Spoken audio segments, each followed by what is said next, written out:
everybody. Hi. Welcome to another episode of the Wisdom Save podcast. For our episode this week, because we're just going to jump right into it. It is long awaited, highly acclaimed, critically acclaimed, experts agree. Highly sought after. Highly sought after. Really a holy grail of monumental proportions. It's another one of our surveys. Third survey. It's the third. What I understand to be the temporary final survey. Temporary final survey. Yeah, like we may do some of these in the future, like later down the line. But this is kind of like the third, like the last hurrah, like all the last questions that we were like, we couldn't really fit them into the last survey, and we wanted to like fine tune this one and make sure that like we had enough interesting stuff for it. Hannah did exclusively all of the heavy lifting on this one. Kyle helped me. Kyle helped a lot, yeah, which is really awesome. And I was going to say, like, I wanted to give a shout out to Kyle because it seemed like out of nowhere, Hannah was just like, oh, the new survey is up. And I was like, what? I didn't even know. Well, because Kyle wanted to hang out with me. We both had Thursday off. Right. And, well, I don't know if he wanted to help me. But he ended up doing it one way or the other. But I took out a list of questions I had from, like, old character surveys I did for my own characters. Right. And I read through the list and I had him pick the ones he liked most. And he also had a few questions he already had posed for previous surveys. Nice. And I just put them all together and put them on the quiz and just handed it out. Yeah. So, for those of you who were fans of the last two surveys, we've got one more little treat for you. This one I enjoyed.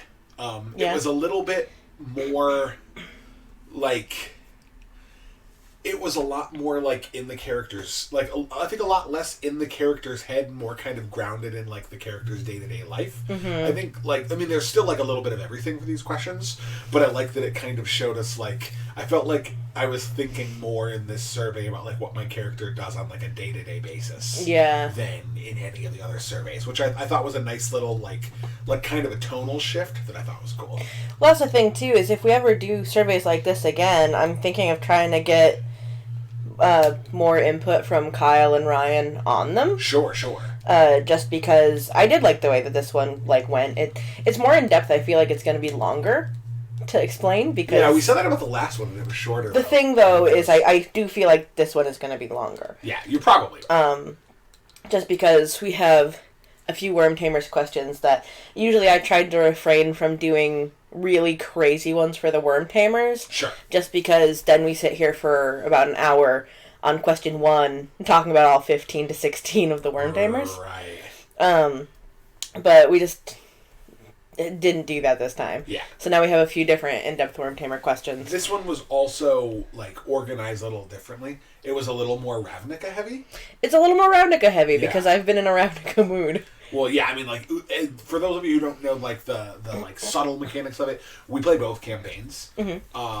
And basically, once, like, it hits a story beat that's like, okay, we're moving out of one arc in a campaign and kind of moving into another arc, we basically pivot campaigns until that campaign hits the same route. And we've been in the middle of kind of like a really big arc for in Ravnica. So we've been on that one for a while, and that explains some of the, like, you know, the increasing amount of content referencing those characters and our podcast about, like, the world and setting of Ravnica as a campaign world. So, yeah, there's... it's been on the brain, but I kind of like how it was split. Like, it seemed like it was split pretty 50-50, like, Faerun Ravnica. Like, it was kind of like world setting, even though, you know, half of the Faerun questions are our older characters and half of the Faerun questions are our newer characters. But then it doubled down on Ravnica and made it even. Yeah, exactly. And also Percy's here with us. Oh yeah, that's right. We have a guest star. Yeah, Percy. Part of a theme of upcoming episodes. Hint, hint. Guest stars. But yeah, Percy's going to be joining us today. There's a non-zero chance that at some point he gets absolutely sick of our shit and he cries at the door until we let him out. But hopefully he decides he wants to hang out for the entirety of it. Maybe he'll give us some input. Percy, who's your favorite member of the Worm Tamers? He says Holly. It's Holly. You say Holly. No, he does. Don't speak for our son like that. No, that's what his favorite is. Is this his favorite? Yeah, it's his favorite. I think his favorite is Kuromaru. Because it reminds him of the dogs upstairs. I'm sure he could take or leave the dogs. Yeah. But anyways, we're also going to change it up a little bit because a lot of these questions have really, really long answers. Sure. And the longer and more in-depth an answer gets, the harder it is for me to read without stumbling on it. Oh, sure. So I'm probably going to have Ken read the Kyle and Ryan answers for these two. Okay, so and then my own, obviously. You're reading yours. I'll read mine. I'll read the because rest. I already know what the fuck I wrote. But... You okay? I swallowed air wrong. You need to get a drink or something. I have a drink over there, but I have to go get it. That seems like a lot of work. But I will read my answers, and then Ken is going to read Kyle, Ryan, and his. And you start us off for each question, since you were the first to respond. Yep. As per the norm, since you usually make it and then fill it out and then tell everyone. Well, I don't fill it out first. Right, yeah. You usually send it to everyone, and then while they're eventually getting to it or opening Discord, you're already blazing halfway a trail down on the questions. Yeah. Okay, so do you want me to read the first question, or do you want to read the first question? I'll still read the questions with you, back and forth. Yeah. We should read the questions back and forth. You can start us off and then go right into your question. This first one is kind of a deep one and kind of a dense one, so I bet you're going to spend a good amount of time on this one. Okay. Depending on people's answers. I feel like mine were pretty, succinct, but I don't know how much people answered for other ones. Mine are pretty normal. Okay, so number one question is, if the Worm Tamers campaign had defining moments, where do you think each of your characters would have used their defining moment and why? Oh, okay, so I should clarify this. What a defining moment is. Yeah, for anyone who's listening. In this campaign, and it's probably something that I'll continue to use for future campaigns, because I think it's a really neat mechanic. Except for on Ravnica. Well, I didn't use it on Ravnica because there were reasons why I didn't use it on Ravnica. Namely, I wanted it to be different from our other campaign, but that's just part of it. But it's something I probably will use going forward in most of my new campaigns. A defining moment is something that I introduced for our Out of the Abyss campaign to kind of give a little bit more of a heroic impact to a particularly important moment for your character. At character creation, from the moment your character is made, that character has, at some point in their future, in their disposal, a defining moment. What that means is that at any point in time where it would be required that you make a roll to succeed or fail on a task, or if you are attempting to accomplish something, you can declare a defining moment. And then whatever you do, first of all, for the roll, it counts as if you had rolled a natural 20. And you also wildly succeed beyond normal limitations at whatever it is you were trying to do. A spell that is attempting to heal a party member that has already slipped into death may become a resurrection spell. A attack meant to slow an opponent down before they can reach one of your injured and dying teammates may become a killing blow. That kind of a thing is something you would expect from a defining moment. And once a player declares their defining moment, it is used for the remainder of the campaign. They will never be able to use one again. It's one and done. Exactly. And it basically prevents a narrative opportunity for your character to have a big damn hero moment, to sit down and say, hey, things aren't going great. This is my opportunity to step up to the table, to rise up and leave an impact on this. And usually the effects of a defining moment have wider reaching sort of shockwaves throughout the campaign. Things happen as a result of your defining moment that change the narrative of the campaign. It's meant to be a big moment for everyone. Right.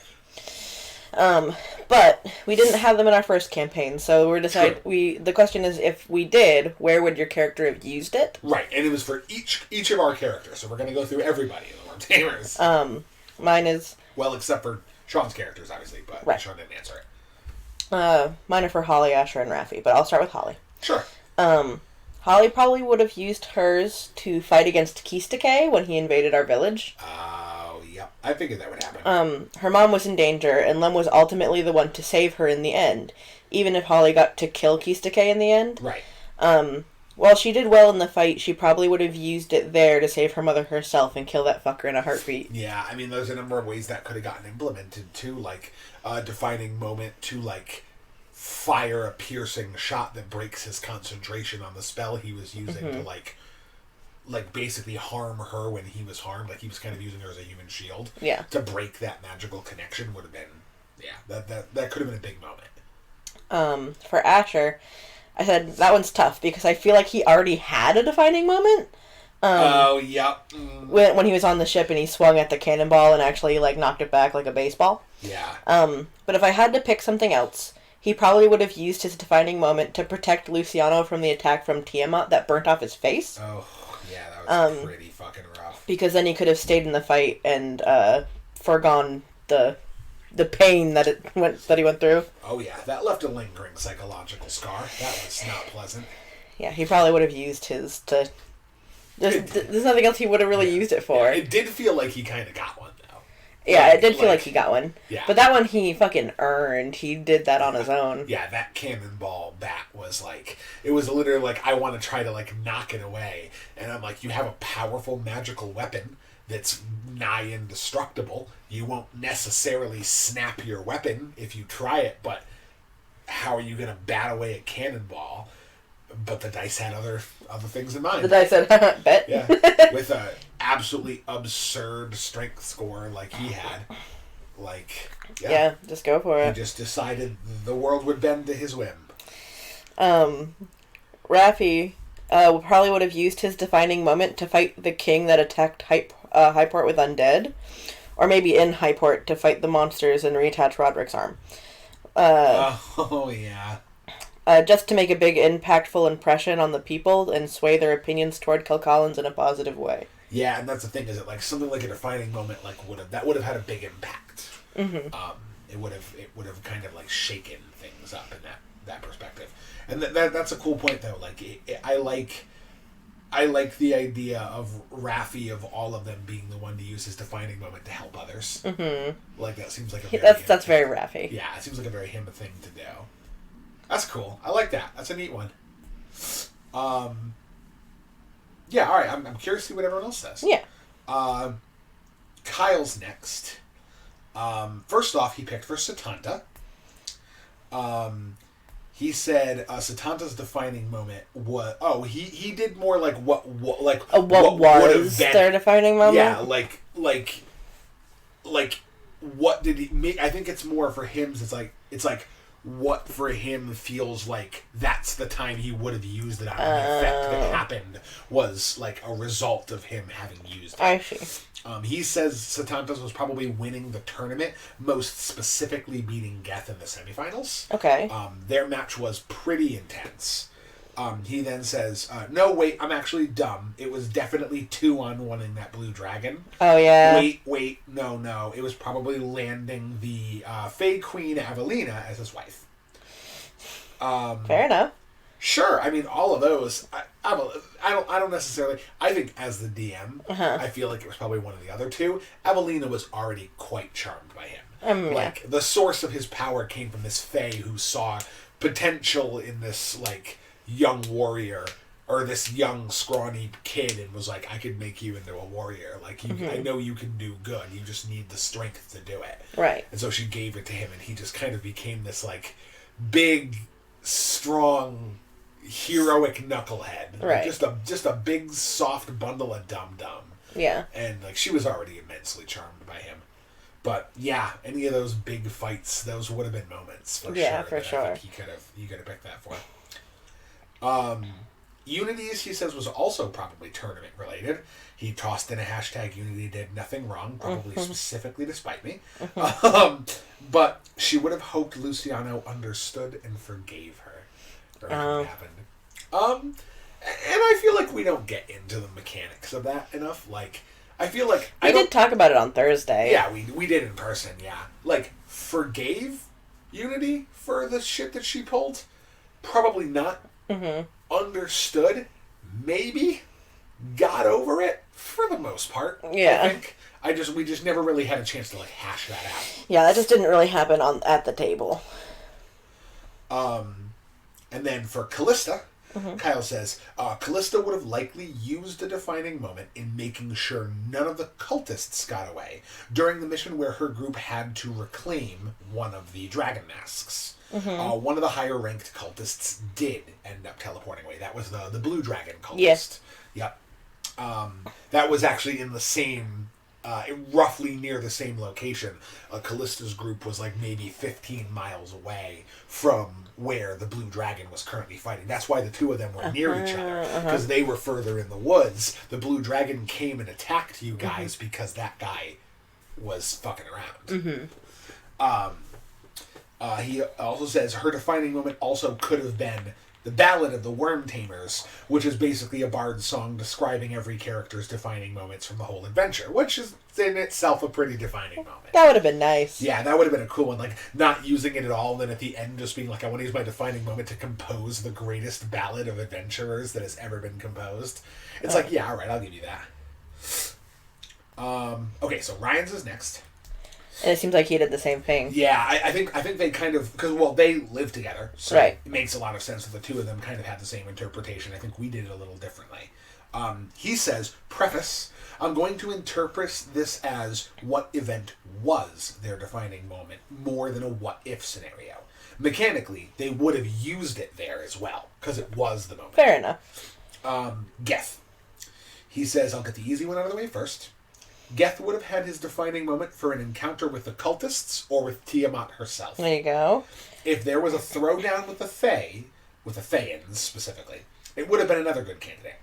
The Resmir fight against the half-black dragon cultist, the wearer of the mask, is probably the closest real thing to a defining moment that happened to Geth. Navigating to her, striking out at her invisible form and hitting her all under the complete cover of darkness. Well, the dice gods demanded it succeed. It would have been the moment that truly set Geth along his path to rid the cult and Tiamat of the realm, from the realm. It was practically an act of God, and it would have effectively been interpreted as divine guidance from Bahamut that Geth was doing the right thing. I mean, he did. Like, that's as close to defining moment as you get. He made a perception check at disadvantage to spot her exact space while she was invisible under the darkness spell. He was blind and only had his hearing to find her. And I think he rolled, like, I don't think it was 2 natural 20s, but it was like a natural 20 and like a something really fucking close. Yeah, it was big. It was meant to be. Next up, Cyrno. Surprisingly difficult. Cyrno and the groups he accompanied didn't really have, quote, bad times. It was rare for anything super bad to happen. A few notable occasions. There was the Blue Dragon attack at the inn on the way home. Oh my god. The whole Lich ordeal, and all the boat stuff on Ventress. If any of those had to be his defining moment, it would probably be in the immediate fight with the Red Wizard during the Lich incident. It was that exact moment that Cyrno chose the safety of his friends and companions before his goal of reviving his dead friends. That moment he made that choice, he would have done everything else he could have to defeat the Red Wizard and protect his friend. It's effectively symbolism for him destroying his old motivations. Aww. He had found his new friends. That would have been a good one. Lem. Ooh, I read ahead. This one's nuts. This would have been when him and Unity assassinated his father. Yep. Which is kind of a fucked up thing to consider, he says. To Lem, his father was the last piece of his family's attachment to old nobility and the last living scar against his family name. To have him gone meant that Lem would truly have control of his family's destiny, and he could finally start rectifying their past mistakes. Huh. That is very interesting. I very vividly remember when he sent his dad to hell. Oh yeah, he literally turned his soul into the garbage disposal. Just dunked it. It was pretty rough. Turned his dad into trash water. Yeah, I mean his dad was trash water. Oh yeah. But like, damn, that's kind of a fucked up. That's a fucked up defining moment. I mean, it's kind of fucked up, but also kind of not. Yeah. I mean, it's a dark theme, and it measures a moment of like importance for the character against the concept of morality. Mm-hmm. That's kind of Lem's entire thing. Is like morality doesn't quite factor in. He just does what he feels he needs to do. Mm-hmm. Which, yeah, I think that's a neat one. I like that. Now for kids. So first off, mine were pretty short, sweet, and to the point. Okay. Melisanas, she would have saved her. Now, I did mine under the assumption that you were picking moments that were... well, not even that. It was the same as yours. But I did it under the assumption that I knew from the beginning of the campaign, I have one of these waiting to go. Yeah. So, like, when would be the first time I would have felt compelled to pull the trigger? That's what I did, too. Yeah. Melisana would have saved her defining moment, no matter whether she needed it in an earlier fight. Mm-hmm. She would have saved it for when she had to save someone's life. Therefore, she would have used hers to resurrect Fernir during the Battle of Phandalin. Mm-hmm. Also, runner-up would be during the fight against the Black Spider, like very early on in the campaign, to resurrect Lundquist.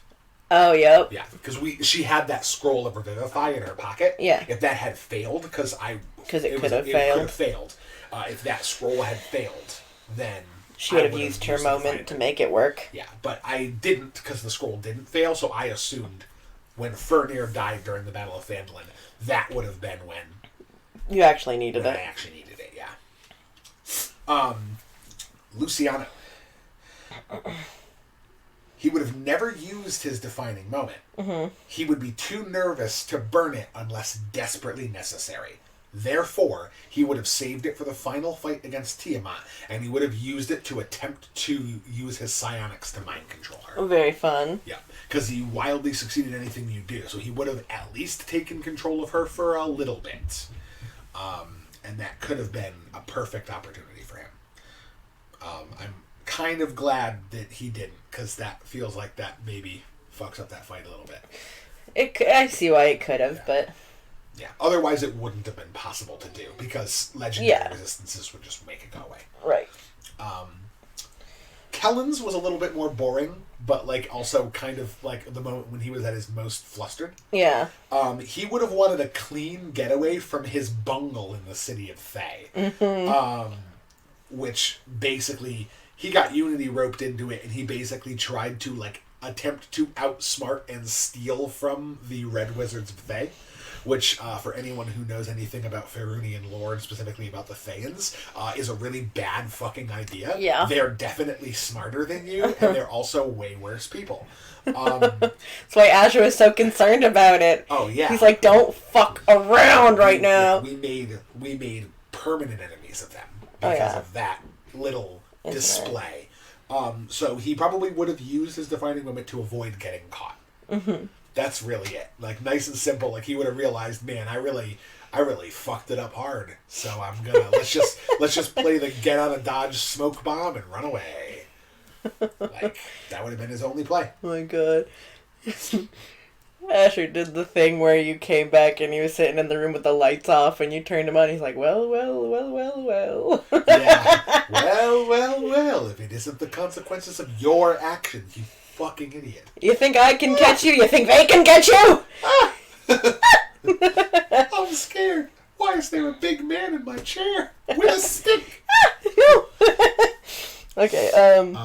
Alright, so that was that whole one. There were some good answers in there. Yeah, I like that question a lot. Number 2 is your question. You can read it. Oh, sure. Number 2, this one I was very excited about. I spent a lot of time on this one. What kind of music would each of your members of the Worm Tamers listen to if they lived in our world? And I went first. I said that Holly would probably listen to Ukrainian pagan electro folk or Celtic ballads. That is so specific. Yeah. That's such a specific vibe. Ukrainian pagan electro folk. Can you clarify that for me? Like, who are we talking about? What the hell? What does that mean? Can you elaborate for me? No. I don't have a great mental image of what that is. Ukrainian pagan. Like, I know what electrofolk is, but like, what? There's one band in particular I'd been listening to a bunch of. I don't know what the band's name is right now because you have my other phone and I have my first phone, so I can't even really look them up. I think, don't quote me on it, but I think they're called Go, and then there's like a little like star thing, like a little like doodle in their name, and then it's just a capital A, so it's like Go A. Oh, weird. Ukrainian pagan electrofolk. Celtic ballads, I know. Yes. That I know. That's so interesting. Yeah. Yeah, maybe we'll link it in the description, because I kind of want to find out what that vibe is. If it's a very Holly vibe, I want to know what it is. It's something she'd listen to, I know that. Yeah, I'm into it. Yeah, let's link it in the description. We'll link some of these, if they're... Like, there are going to be songs, yeah, for if sure. they're specific songs, we'll link them in the description. Asher has big lo-fi energy. That's my boy. Perfect for playing while he's doing alchemy or just having me time. Oh yeah, I love that. He'd do like lo-fi remixes of video game music. Yeah, of just lo-fi period. He's just like, I'm in. Just no. Yeah, I just want like just a light tingle and buzz of music just humming around me at all times. Yeah. Just chilling.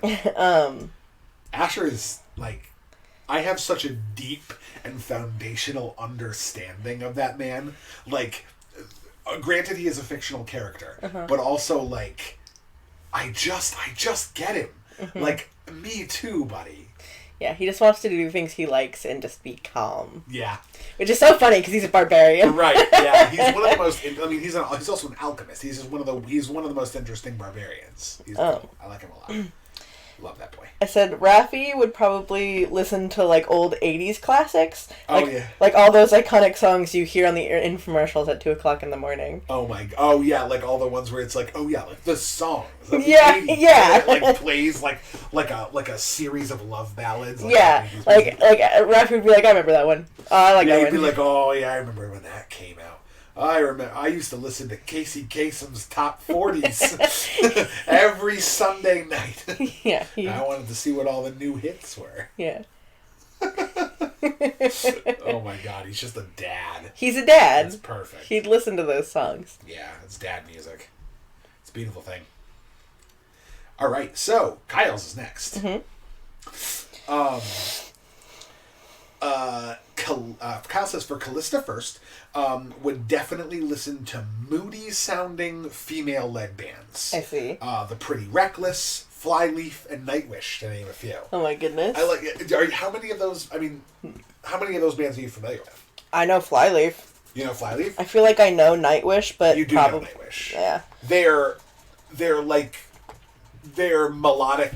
They're kind of like melodic power metal a little bit, but not so much. Well, I'm not good with band names and song names and stuff. Yeah. I'll link some Nightwish in the description, too. You've heard a couple of Nightwish songs. There's one on Melisana's playlist. Oh, yeah. I'm sure I've heard them. Yeah. They're really good. I like them a lot. Unity likes her electronic, dark synth, heavy bass, Carpenter Brute, and the like. Yeah, that's a strong vibe. I see that. Industrial style stuff. Yeah, like likes industrial styled stuff, probably like 9 Inch Nails. And I see. That makes sense. Yeah, I see her as like a big 9 Inch Nails person. But yeah, that specific vibe, that like industrial dark synth. That's something I see for her a lot. I see what's that other band? Oh my God. I don't know. I'll have to look them up. I might not link this band because I might not even be able to find them. But there's like a specific. Oh fuck. Abney Park. They kind of have that sort of vibe. I have no idea who they are. I'll show Kyle. Kyle, if you're listening, I'm gonna remind me to show you some music by Abney Park and see if it's something that you think fits Unity. But yeah, that makes perfect sense to me. And then for Satanta, he says, Satanta likes Andrea Bocelli. No, I won't elaborate. Okay. Satanta's a big fan of classical Italian operatic singing. I guess. I'm into it. Just dudes being bros. Yeah, just dudes being bros, just chilling. Big fan. Okay. So. Ryan's next. Geth. Surprising no one. Big fan of folk metal or other heroic warrior metal. Sabaton, Tyr, Old Gods of Asgard, etc. Yeah. All right. Sabaton is such a vibe for him. Mm-hmm. My best friend, Kat, for some of you who don't know, my friend Kat, she's like a huge metal fan. Yeah. And most of the metal that I know about, I learn about from her. Oh. She's basically my metal resource. I think. And she was like, oh, you got to check out this one band, like a long time ago. She's like, they're really, really good. And she was playing Sabaton for me in the car when we'd like go do whatever. And like I used to crack me up because I would hear the music and I'm like, I should probably show Ryan this if he doesn't know about it. Mm-hmm. I fucking never got around to it. He knows. But he knows. He clearly knows. It's so Geth.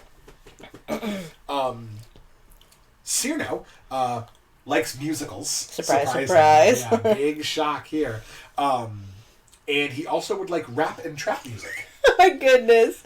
I can imagine him listening to rap in his room. Oh yeah, he's just absolute, just like Just a sweet little jelly bean listening to fucking rap. It's like goofy little nerdy guy like hanging out, just like dancing around his room and just like listening to just like the most like deep cut like trap house, like just the craziest shit. Oh, he's so awesome. Yeah, I'm a big fan of that. I would hang out with Cyrano and listen to rap. The thing is like, I'm very, like, the thing is I used to stamp the I don't like rap, like, sticker on everything. Sure, yeah. I found some that I like. Yeah. Very, very, very selective about it. Sure.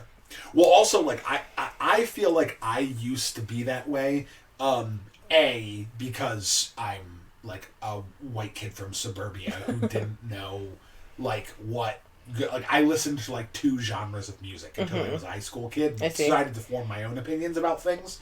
But I also like had a very specific lens of what rap music was. Right. And I was like, ooh, I don't really like this. I just didn't like that style. Right. There are tons of different styles of rap and there's so many that I absolutely adore.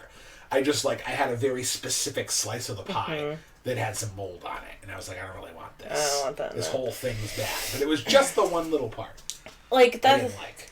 Like, yeah, it has to be very specific, I suppose, for me to enjoy it. It's kind of like how I don't like country.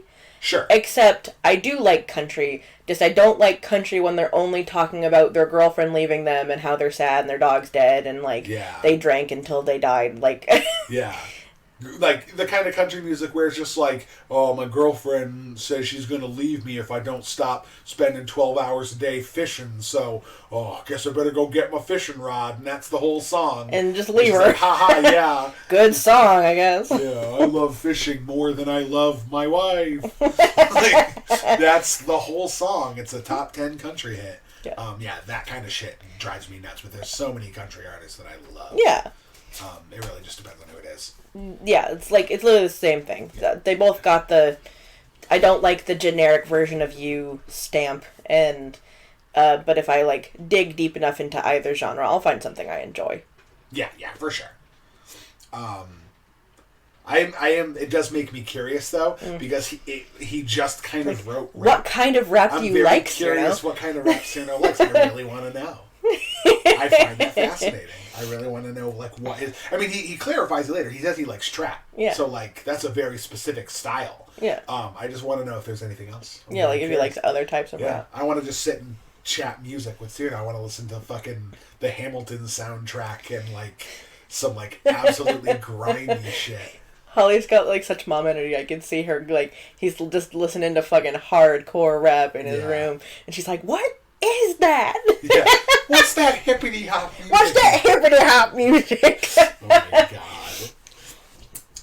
Because she's your weird witchy friend who's listening to Ukrainian pagan. Yeah, she's listening to electro folk. Yeah, Gregorian chanting, but backmasked. Like she's just chilling in her room, like doing spells and listening to weird shit. Yeah, it's cool.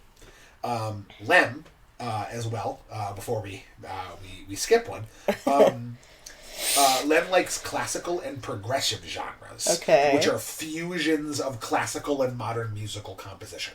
Think like take old styles of music, like kind of old-timey music, and then put modern electronic instruments into it. I see. That kind of a thing, like a fusion of like old style, new sound. Okay.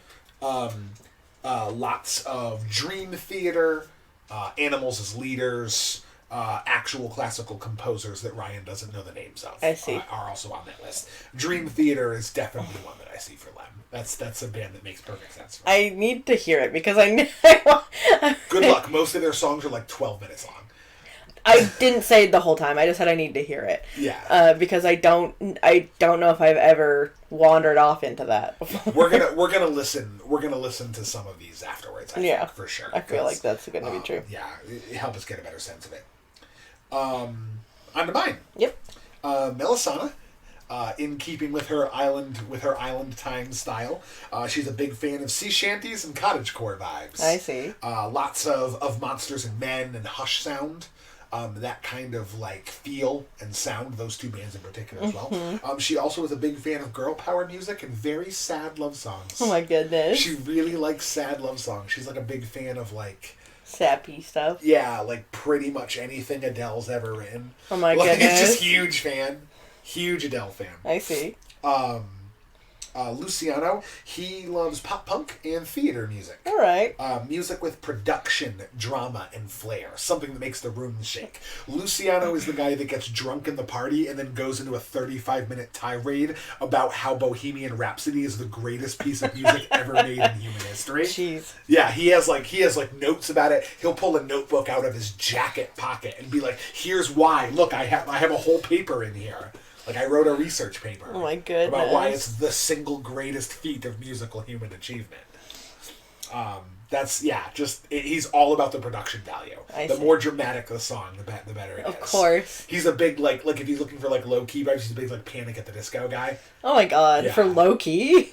For low-key on his standards. That's just like, yeah, like, it's production value, but it's not anything, like, highbrow. It's just, we're hanging out and listening to Panic. I see. Yeah. His idea of, like, high production, he's like, oh, yeah, we're listening to the Hamilton soundtrack, but we're gonna stop and we're gonna analyze each song. No! Oh my god. No, listening to music with him would be painful. Yeah, he's a fucking nightmare.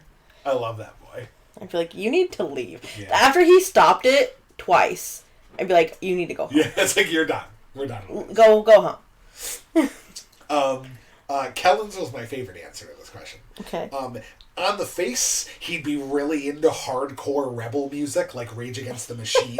But his personal playlist he listens to on his jog every morning is mostly full of emotional songs about having shitty parents. That boy's just got emotionally stunted as a teenager. What do you listen to? He's like, I listen to, like, death metal and, like, songs that say, fuck the man. Because that's what I'm all about. And then he's, like, jogging to work, and he's just like, I wish my dad hugged me. Oh, my God. He's like, it's cool. Keep it together. Poor Kellen. Yeah, he's a sweet boy. But yeah, that was it for mine. Okay, so question 3. Mm-hmm. How do your worm tamers want to live out their older years? Ooh, it's a deep question. For some people, especially. Because they're getting older. They're in their... a lot of them are in their 40s and 50s now. 30s, 40s.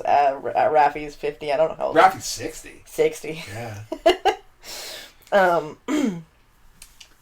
Holly intended to try and settle, but she's restless. She'll adventure till she dies or ascends to godhood, whichever comes first. Jeez, yeah. She seems like... She really tried. Yeah. She'll never... She does the thing, yeah, she seems like she tried to settle down. She's never gonna. She just can't. She thought that's, like, all she could do, and now it came time to settle, and she's like, nah, bitch, no. Yeah, it's like, this is not me. That's not it. Yeah. Asher has already passed, but if he was to come back and live out his days, he'd most likely want to do so peacefully, making potions and spending time with his family and friends. Yeah. Very opposite. Yeah. That's how he'd ideally see out the end of his days, is just being a dude. Raffi's already doing what he intended to do until he passes. Oh, yeah, there you go. He wants to keep doing the work he's doing, raising the children in his orphanage, and living lovingly by his wife's side, and remaining a steady hand and voice of reason for anyone who needs it. Just wants to be an Uncle Iroh figure. Yeah, pretty much. His whole life. It's beautiful. Raise babies until he's dead.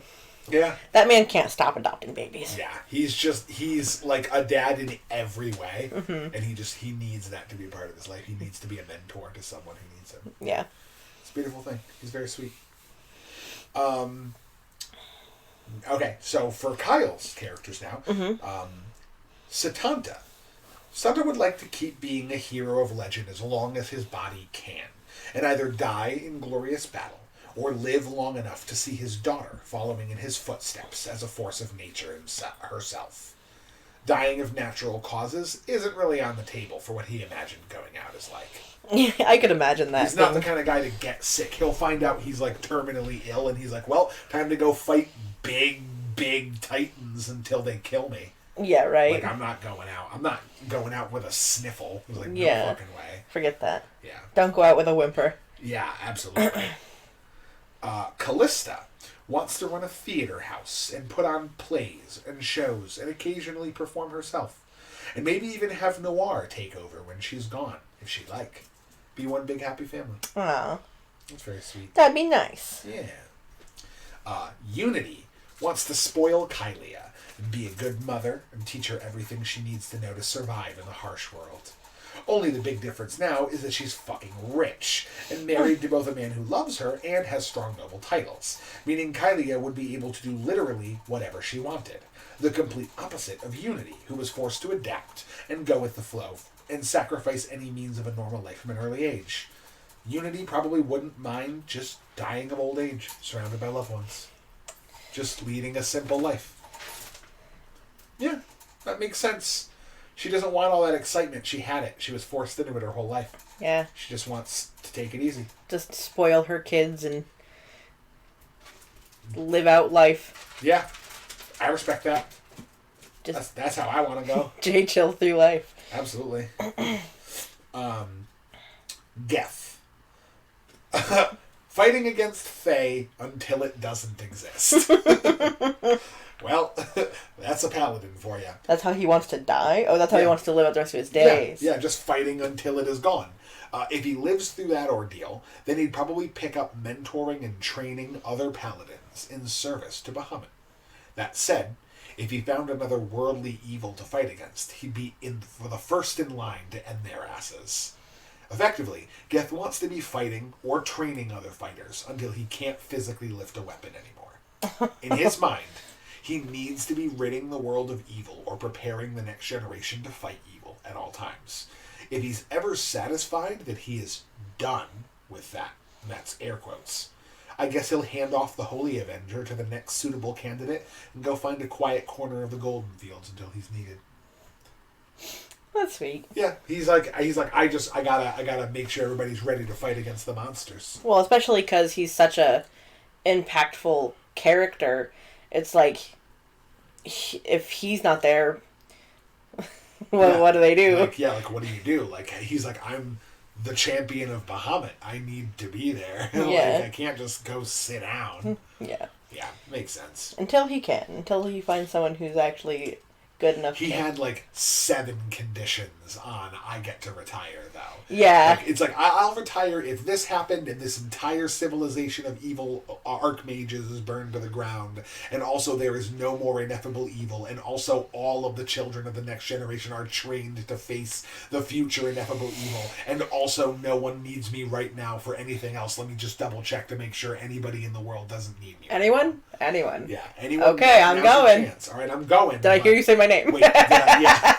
He's the Was that a guess? Did I hear? Did I hear you say guess? Oh, okay. He's the Miyazaki of fighting evil. Okay, now I'm done. Yeah. One more. Yeah, he's the Miyazaki you're fighting evil. No, okay, I'm done now. Yeah. One more. This is going to be my last movie. I'm going to make another movie. One more movie. I'm retired now. Gets out of retirement. One more Okay, movie. now I'm retired. Gets out of retirement again. Well, fuck. Cyrano's next. This guy's going to be a playwright and entertainer for as long as he can. At some point, though, I think he'd take up traveling to foreign lands to learn new stories, songs, and heroic tales. He'll take those stories and adapt them into formats the Sword Coast can enjoy. He might get some apprentices after a time, but I also imagine he'd have a pretty terrible retention rate given his eccentric personality. I don't really see Cyrano ever becoming less of a weirdo, but eventually adopting the mantle of that strange old dude. Oh, that'd be so fun. He's just the weird old guy, yeah. I like that. The weird old guy down the street that's like sweet, but he's just like he's weird. Yeah, exactly. Oh yeah, that's perfect. That's a good one for him. Lem. Well, once things settle down a bit, he'll probably have another kid or two. Didn't I tell him not to have any more children? Well, too late. Too late. Having only one child was never really something he intended, but it was more a product of his chaotic and dangerous lifestyle. Something about burning a lot of bridges. There will eventually be a day where he has to hand off leadership of the family to Caelia, but he's not really a hands-off kind of guy, especially with all the bullshit going on now. He'll probably establish another family estate somewhere in the Iron Vale as a vacation home, and constantly nag Caelia on how to properly run the Iron Vale. Give it a few years, he'll wind down and only stick his hand into politics as needed to sway favor for the Ironcloak family. It's pretty good. Old man Ironcloak. My answers were a lot more simple, but... He's gonna be the guy that, like, he'll get a vacation home and live in it and, like, only... guide Caelia as he needs every here and again. But that's also going to be the house that, like, all the kids in town walk by it and they go, I hear that there's a ghost that lives in... Yeah. And then he's going to come out and be like, get off the lawn! And they're like, oh my God! He's the spooky old man that lives in the creepy house down the street. Yeah, absolutely. The old mansion. The spooky old mansion, yeah. That makes perfect sense. So my answers were a little bit shorter. Kind of like short, sweet, to the point. Okay. Melisana. She wants to spend her days relaxing in a comfy chair in the family manor, knitting and reading and watching the ocean. Covered in grandbabies. Oh yeah, for sure. Yeah, that was implied. She just wants to live a very simple, relaxed, carefree life. Covered in salt. Covered in salt. Well, they're always covered in salt. The ocean just be like that. Luciano. Reading as many books as he can and tinkering with new hobbies and exciting tools every day until he croaked. His curiosity will never be sated. He will always be picking up a new project and finding out some new weird way to do something. That's Luciano. Eccentric. He is quite eccentric. And last but not least, Kellen. He's never going to be able to sit down. He's an adventurer, deep in his bones.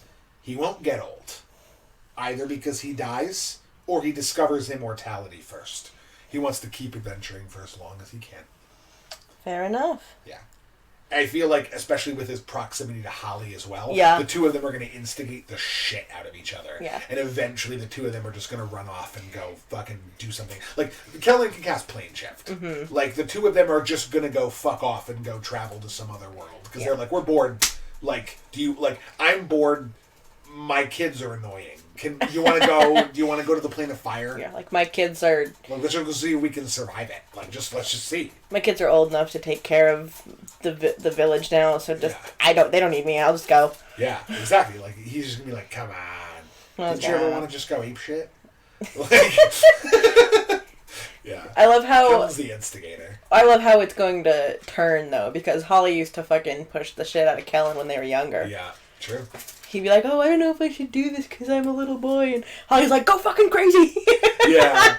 And now he's going to be like, you're just like, I don't know. Like, what if my kids have, like, what if something happens? And he's like, they're fine. Everything's fine. Let's fucking go. I need to get out of here. Leave.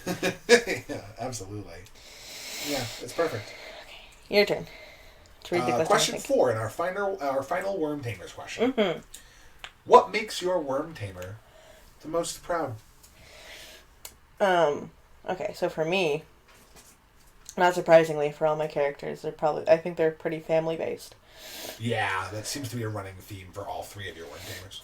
Holly, all of her children are her pride in their own way. But watching Papyrus in particular bloom as a hunter and grow his bond with his wolf like she did in the past brings her a whole different kind of nostalgic pride. Oh, that's really sweet.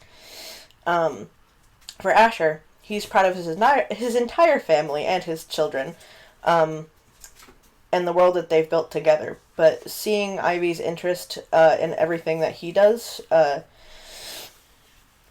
her showing her interest in continuing his barbarian path, the light in her eyes as she watches him practice alchemy, and the passion in her soul that reflects his own and his wife's all at once, brings him an intense, quiet joy.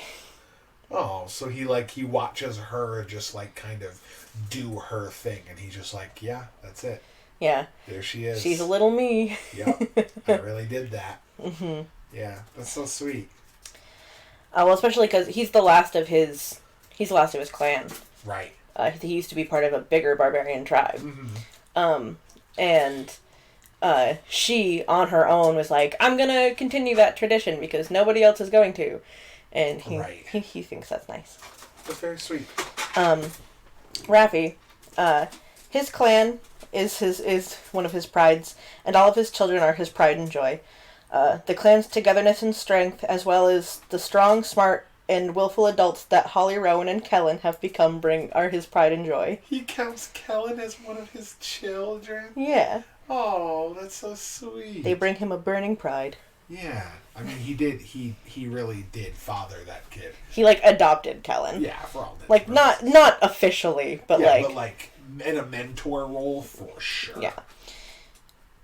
Yeah, he took care of Kellen. Yeah. I love that one. He was very invested. Clearly, yeah. He met his dad and he was like, you're a fuck. He's like, this guy sucks. You need an actual dad. Yeah. Well, he already knew that, but right. The moment he met him, he's like, I'm not being nice to you. Yeah. We're not. And that's not a very Raffi thing to do. Raffi's like, I'll just be nice because I politics and yada, yada, yada.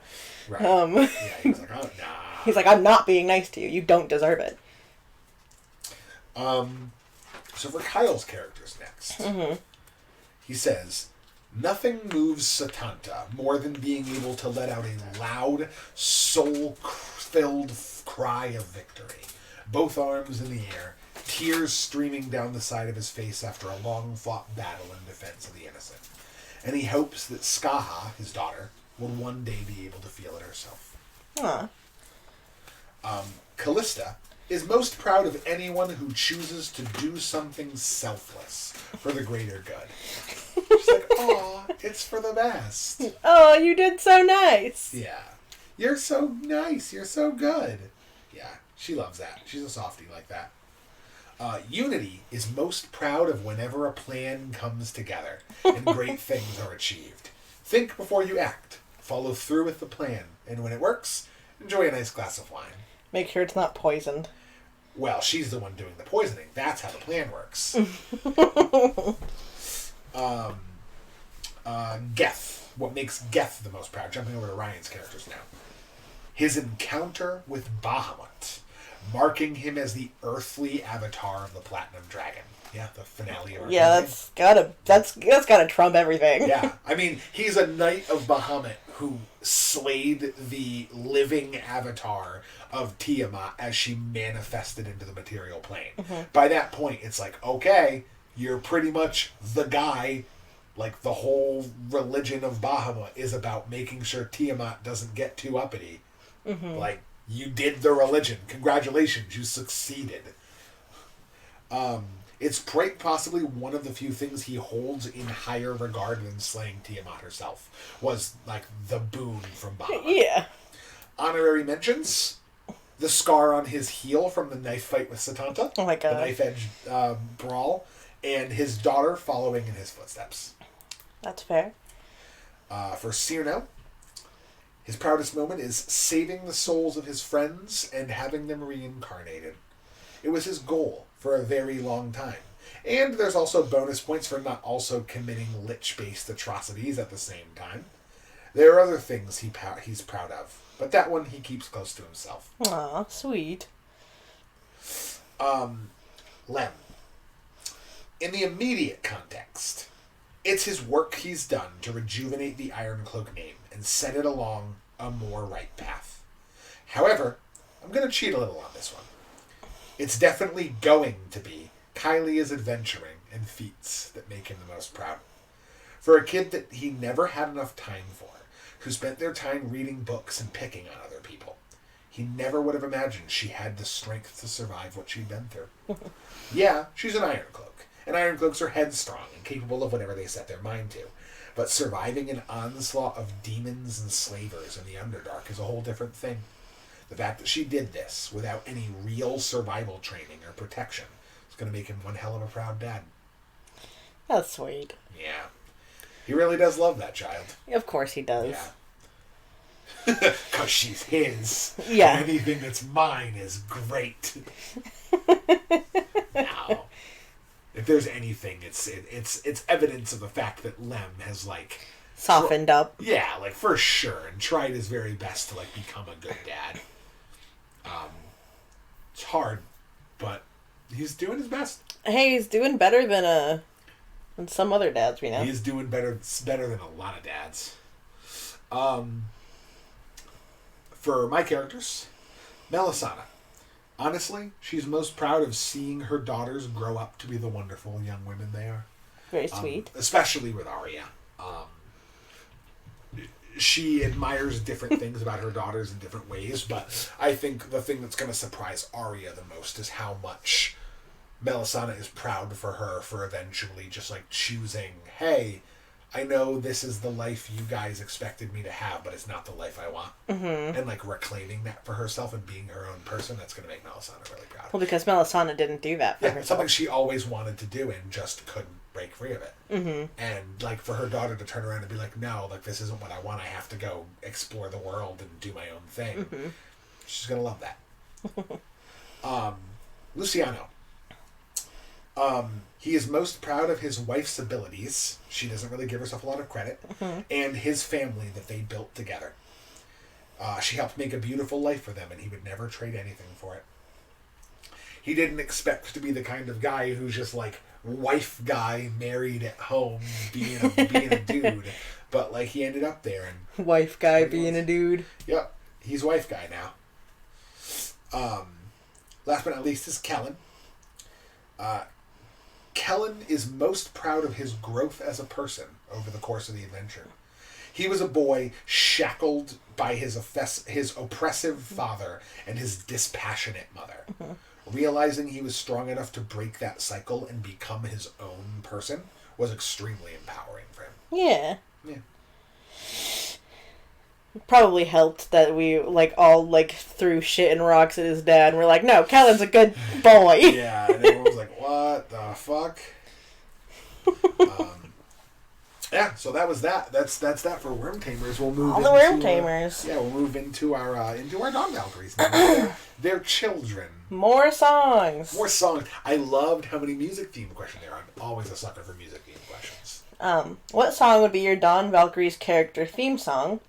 And we're probably going to link all of these. Yeah, and this one is if nothing else, these. Yeah, this one's a theme song. This isn't like what kind of music would they listen to. This is like what music is like what's the headlining song of their playlist, like that kind of a thing. I wrote for Ivy, for a song with words.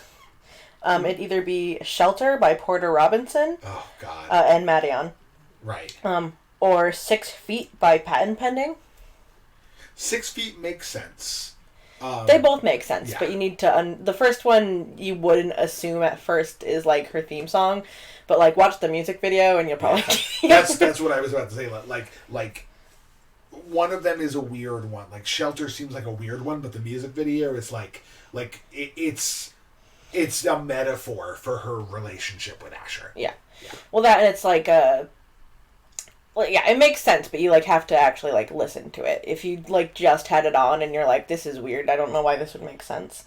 It's not, a song that, has the same feel as Ivy. Sure. But it's, the message. Yeah, exactly. Songs with no words. Broken Vessel and City of Tears from the Hollow Knight original soundtrack. Those are both Christopher Larkin off the Hollow Knight soundtrack, yep. Yeah. Yeah, those are both awesome. I highly recommend this. I recommend the entire Hollow Knight soundtrack, but those are perfect tonal fits for her. Mm-hmm. So, For Kyle. Kyle said that Noire's theme is definitely Sakura Koi Uta from the Melty Blood soundtrack. Oh. Kyle loves that song. Yeah. I've heard that song come up so many times. Maybe not necessarily on this podcast, but like he's talked to me about that song a lot. I see. It's a beautiful nocturne melody that captures the essence of an uplifting moment under the moonlight. Sitting on a bench just a short distance away from a crowded street under a gorgeous tree.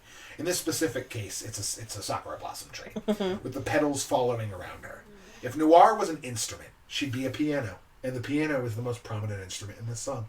I like how he kind of broke that one down. Like, he's like, here's the song, here's the setting. This is the picture it paints, here's the vibe. Mm-hmm. Like, yeah, I feel it. We will also link this one. Yeah, we're gonna link all of them. All of these are gonna get linked, yeah, for sure. They'll be under there, labeled for everybody. Kyle, well, that was Kyle.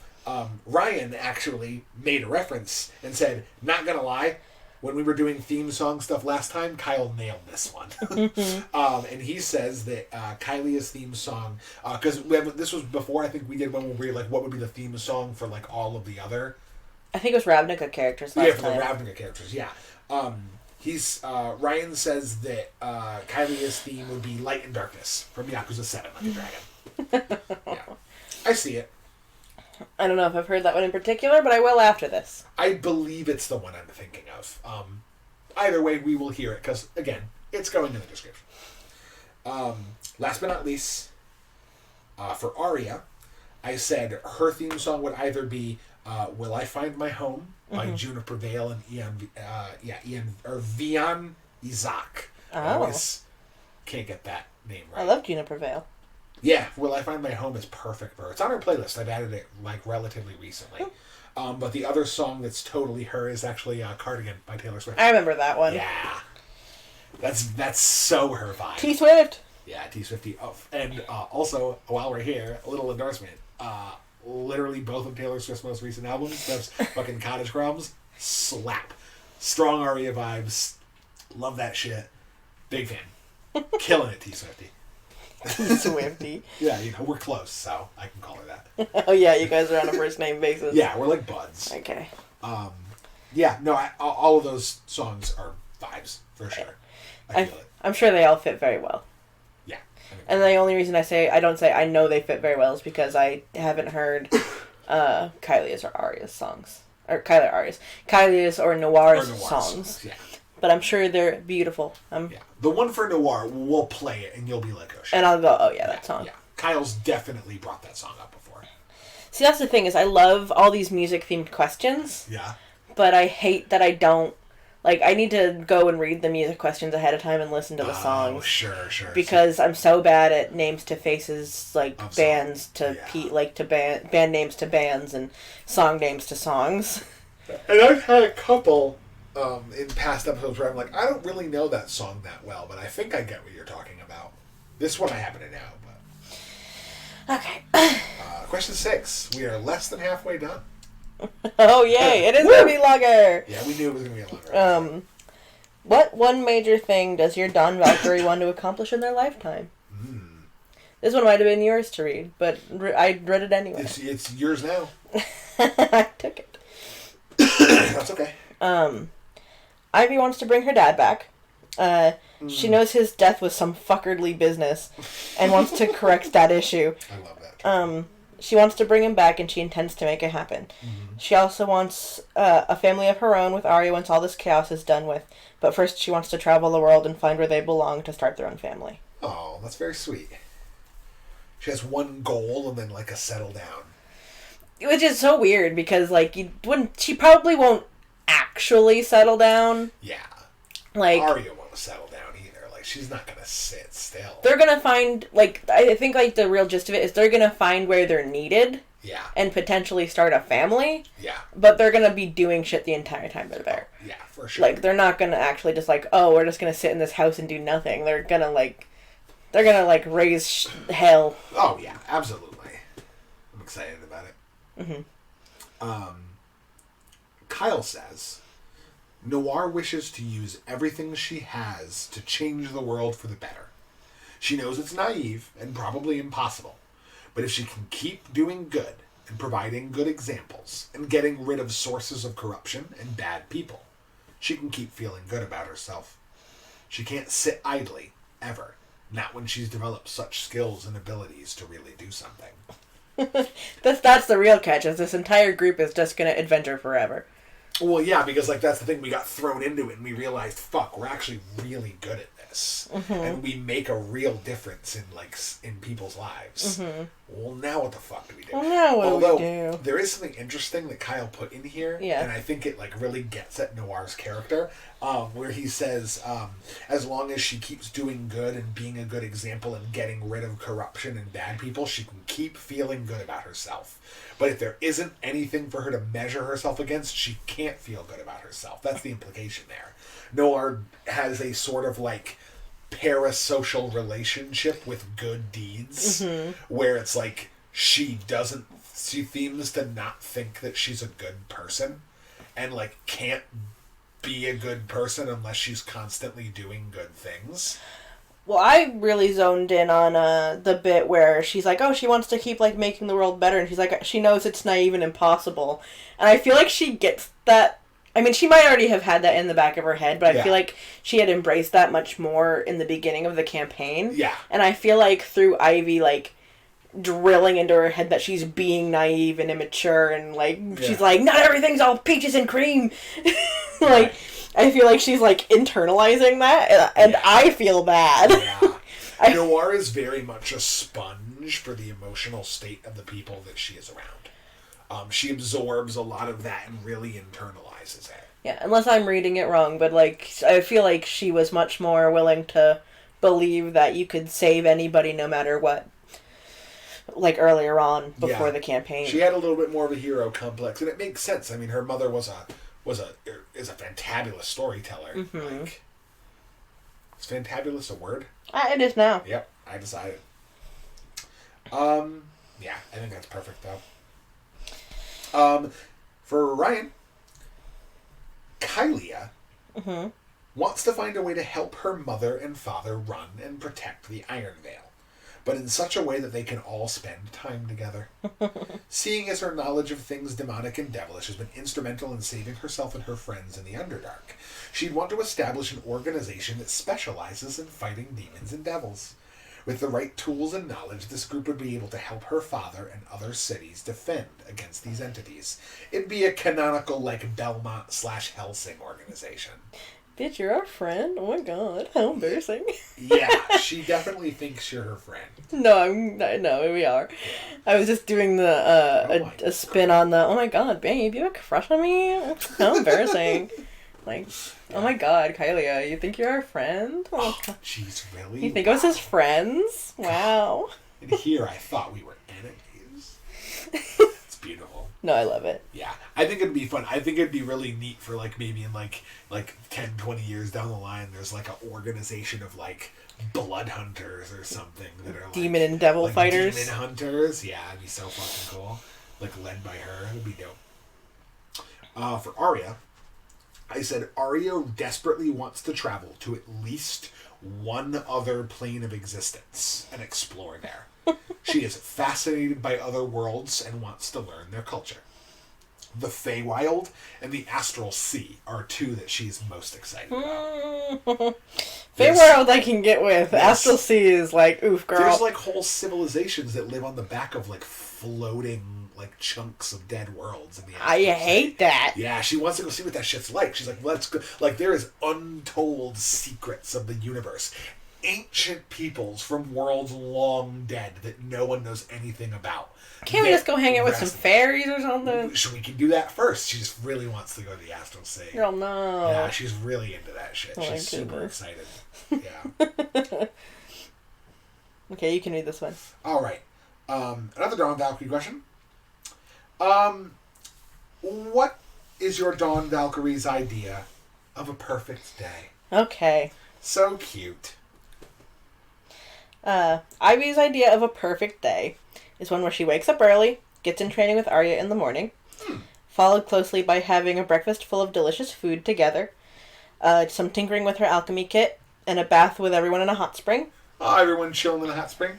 Then her and Aria would go to dinner, or to a bar, promptly followed by some more mature fun. Wink, wink. Like, for a while. Jeez. Before going and getting a night's rest. Sounds like a perfect day to her. Just relaxing. Oh, Ivy. Yeah, just that she gets that from her dad so much. Yeah. I just want to chill, spend time with my favorite people, get a little energy out, like just train a little bit, spend time with people I like. Yeah, just have a good time. No, I don't. I'm not gonna tell you I like you. Yeah, whatever. Like we're just hanging out. Yeah. It's not a big deal. Yeah, I just want us all to hang out in the hot water. It's not a big thing. Yeah, just so precious. For Kyle. He says, as a child, Noire's favorite days were family get-togethers with Caelia's side of the family and having dinner together. While she enjoyed being with Caelia at first, every time she was left with the Iron Cloaks, she felt sad that her parents were leaving again. Now, with some maturity under her belt, Noire would like nothing more than to spend a day with someone she loves without having to worry about the weight of the world on her shoulders. Doesn't have to be anything specific, just maybe something that would really distract her. Girlfriend, go to therapy. She do need some therapy. Like, I love you, but sit with your own thoughts. Yeah, she needs a little time. I get it though. Yeah, absolutely. She's got some trauma. Yeah. Of all of us, I think all of us have trauma. Yeah. She's got some very deep-seated trauma. Mm-hmm. Some stuff that's affected her. Yeah. on a very front facing level. I think that's kind of a neat, like, the way that she interacts with the world and like reconciles that and like learns to overcome it is really fascinating. We need to get those parents back and beat some fucking sense into them. Like, spend some time with your fucking kid, goddammit. Absolutely. Yeah, some of our worm tamers are just a little irresponsible when it comes to parenting. But what are you gonna do? For Ryan, he said, Caelia honestly just wants a nice, quiet vacation day with her family. A cute little picnic in the countryside. None of the aristocracy and responsibility of nobility for a while. Just the undivided attention of her mother and father. The problems of the Iron Veil set aside. Spend some time with your goddamn kids! We're all fucking traumatized. Except for us, who are, you'll see. Yours was just like, I just want to chill, spend time with my loved ones, and like do the things I enjoy and be great. And both of them are like, I just want my parents to spend one day with me. Just one day. Just one day where they don't pay attention to something else. Just please. And Aria's idea of a perfect day, to take a page out of Ivy's book. Aria wants a day where she can get up early to train and study, head to the beach in the early afternoon, and enjoy a fresh seafood lunch before meeting with Ivy to have a romantic afternoon and evening in. She'd love to relax and tell stories and make fun of each other until they fell asleep. So, like, the same day. It's the same day. They want the same day. That's really funny that that's how that ended up being. Yeah. No, it's hilarious. And it is really funny. Like, I feel like the two of them also have very deep-seated traumatic issues. But I also feel like the two of them, over the course of the campaign, like, them rekindling their feelings for each other and, like ending up, like, deciding that they wanted to be together, that kind of helped them be like, all that trauma could just go behind. Like, I'm not worried about that right now. I got important things going. Yeah. Well, the thing is it's more like, I can't, because, like, Caelia and Noire have each other, too. Yeah. And, like, we all have each other, in the end. But it's, like, I feel like it's a little different, because it's, like, their parents, like, all of our parents loved us. Yeah. But, like, their parents were very absent, and ours, regardless of, like, one of mine being dead, like, they weren't really absent. They just had other missteppings. Yeah. Like, we had our own traumas, but our traumas weren't something that's like, that's the thing, is it like our parents were there for us and gave us what we needed.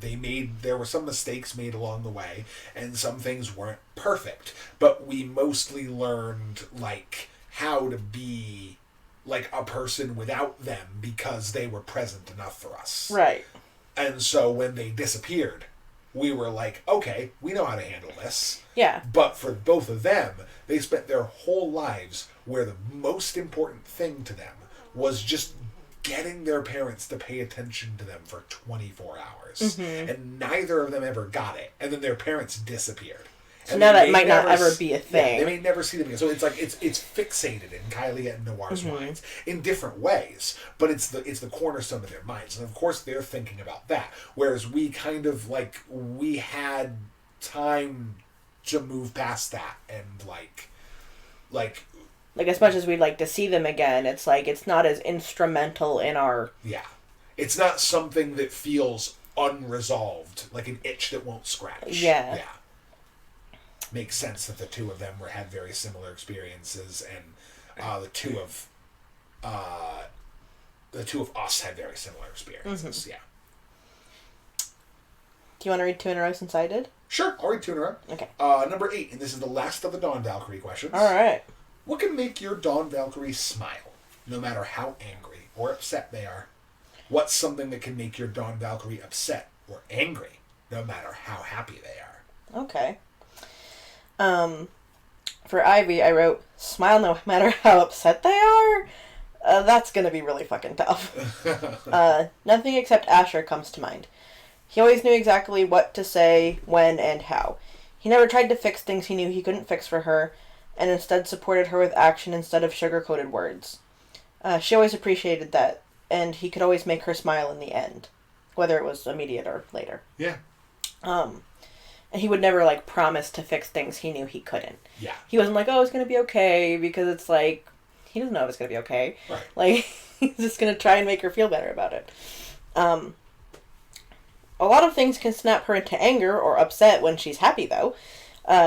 Sudden threats, a cunning remark, bad luck in general. She's working on that one. Yeah, she's got a couple of anger-related issues.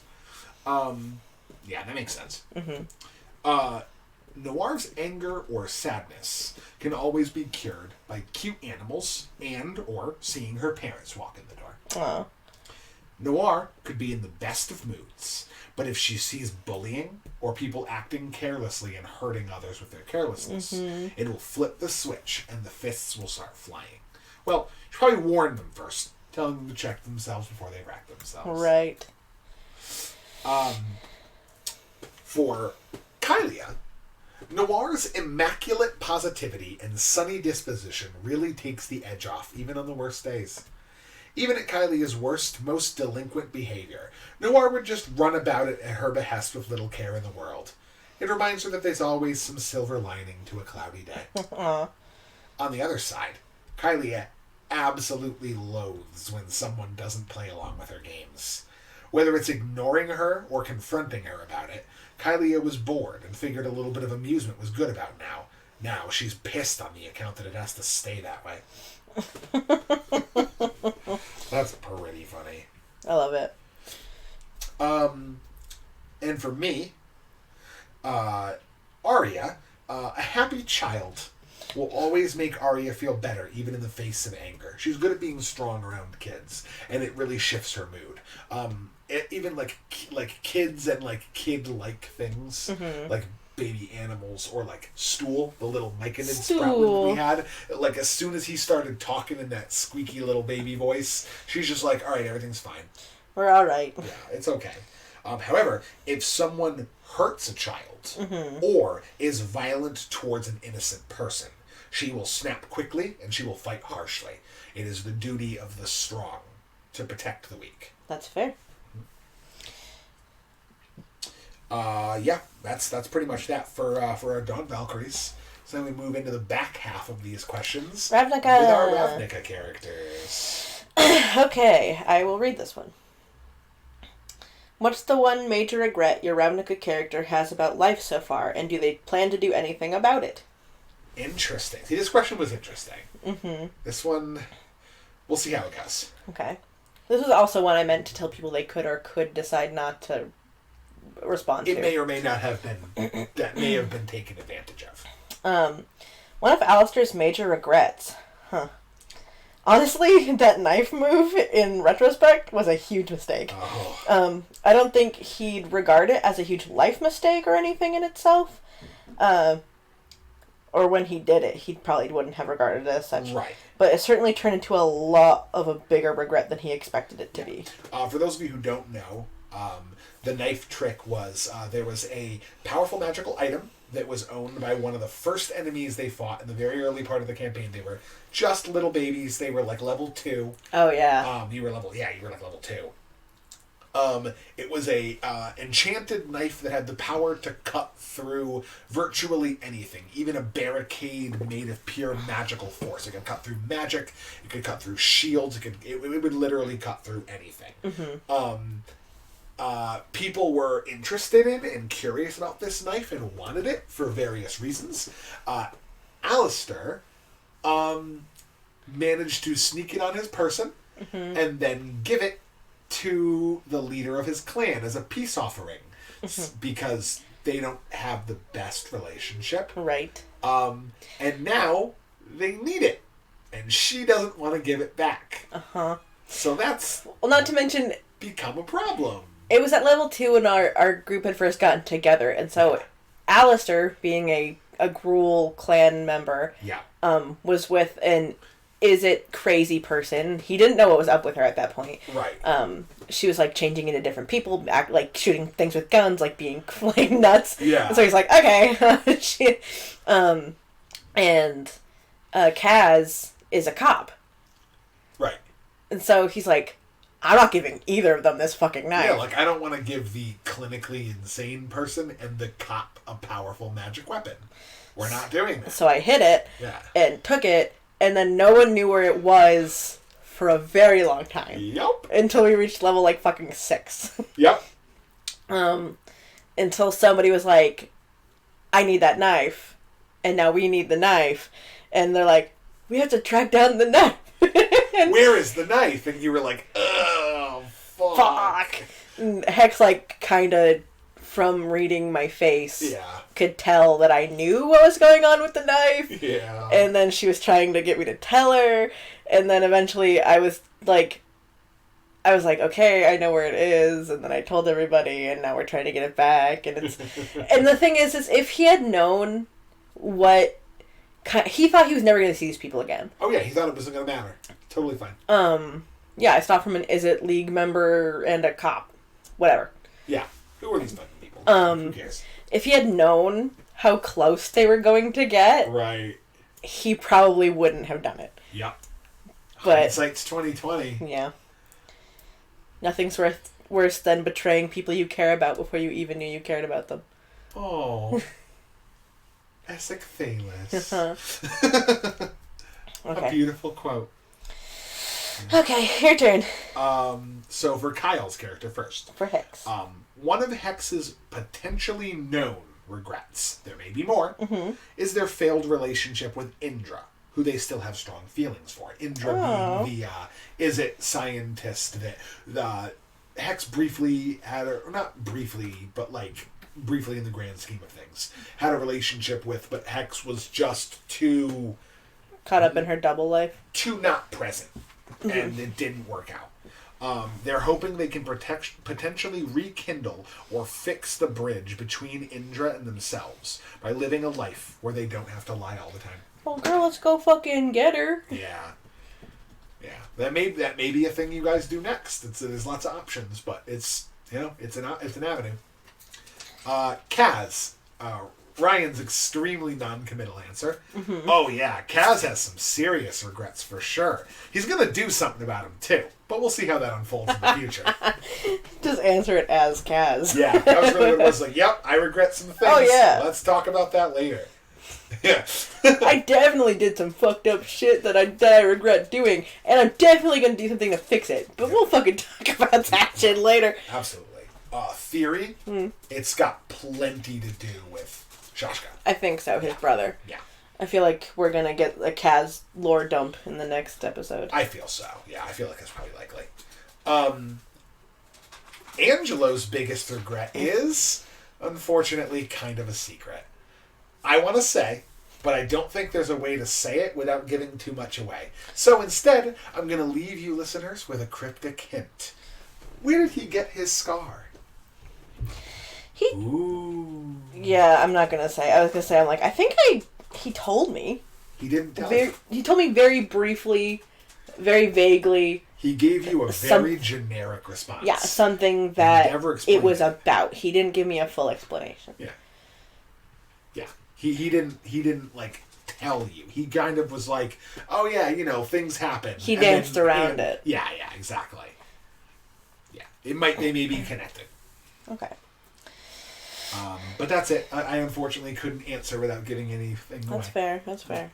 Mine was pretty obvious, so makes perfect sense. Okay, so it's your turn to read or mine? That was... I did 2 in a row, so then you did yours. So this is mine. Okay, go ahead. Number 10.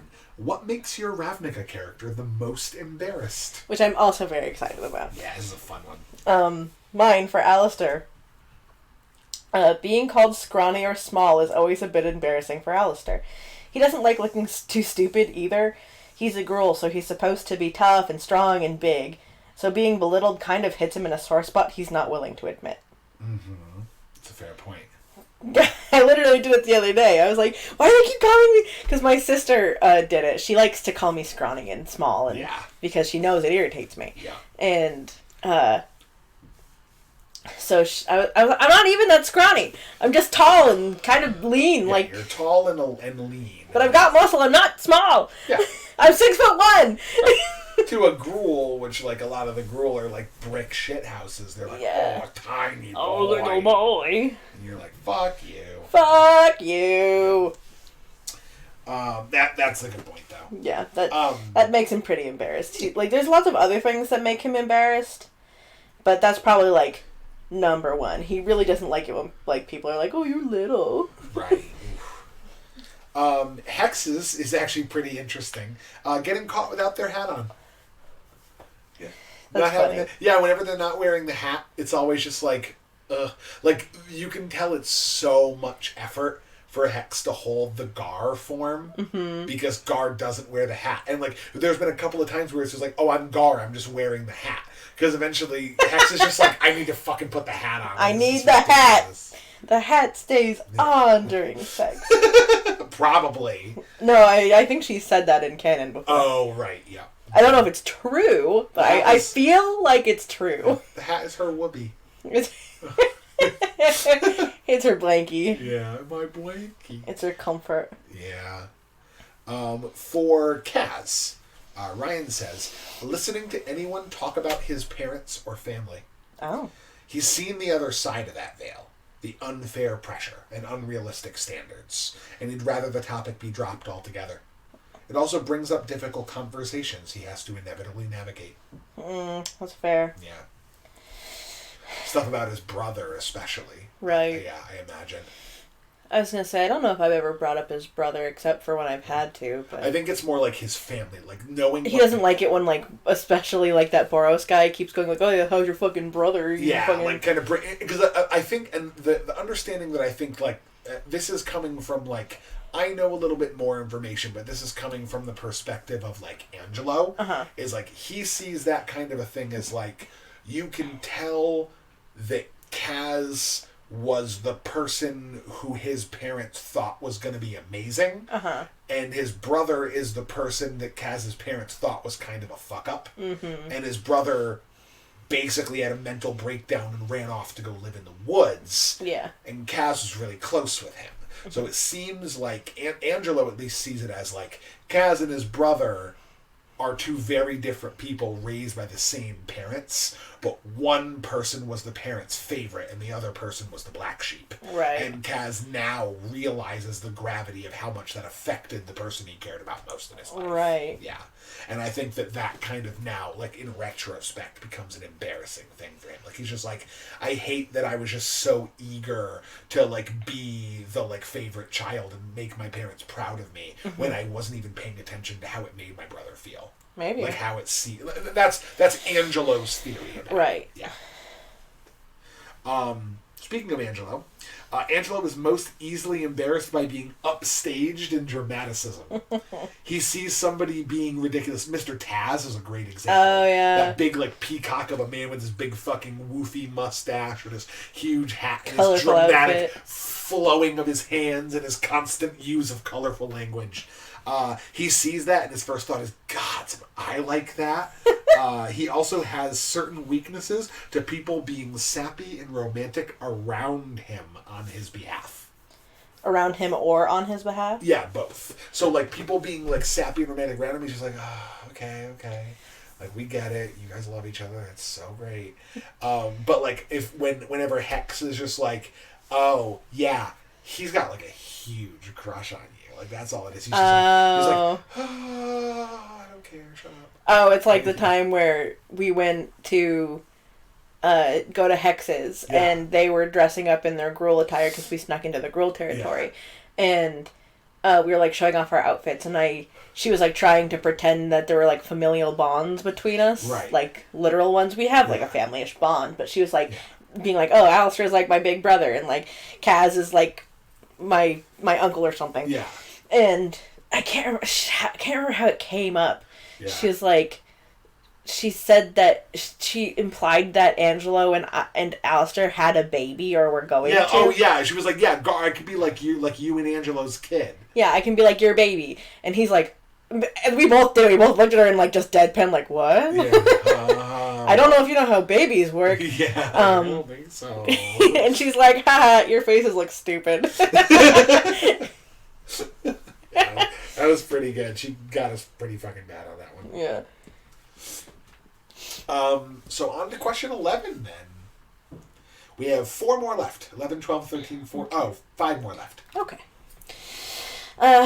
11. How does your Ravnica character like their coffee? Oh boy. Because there's a lot of coffee on Ravnica. I said for Alistair. Well, he did do that coffee trial run.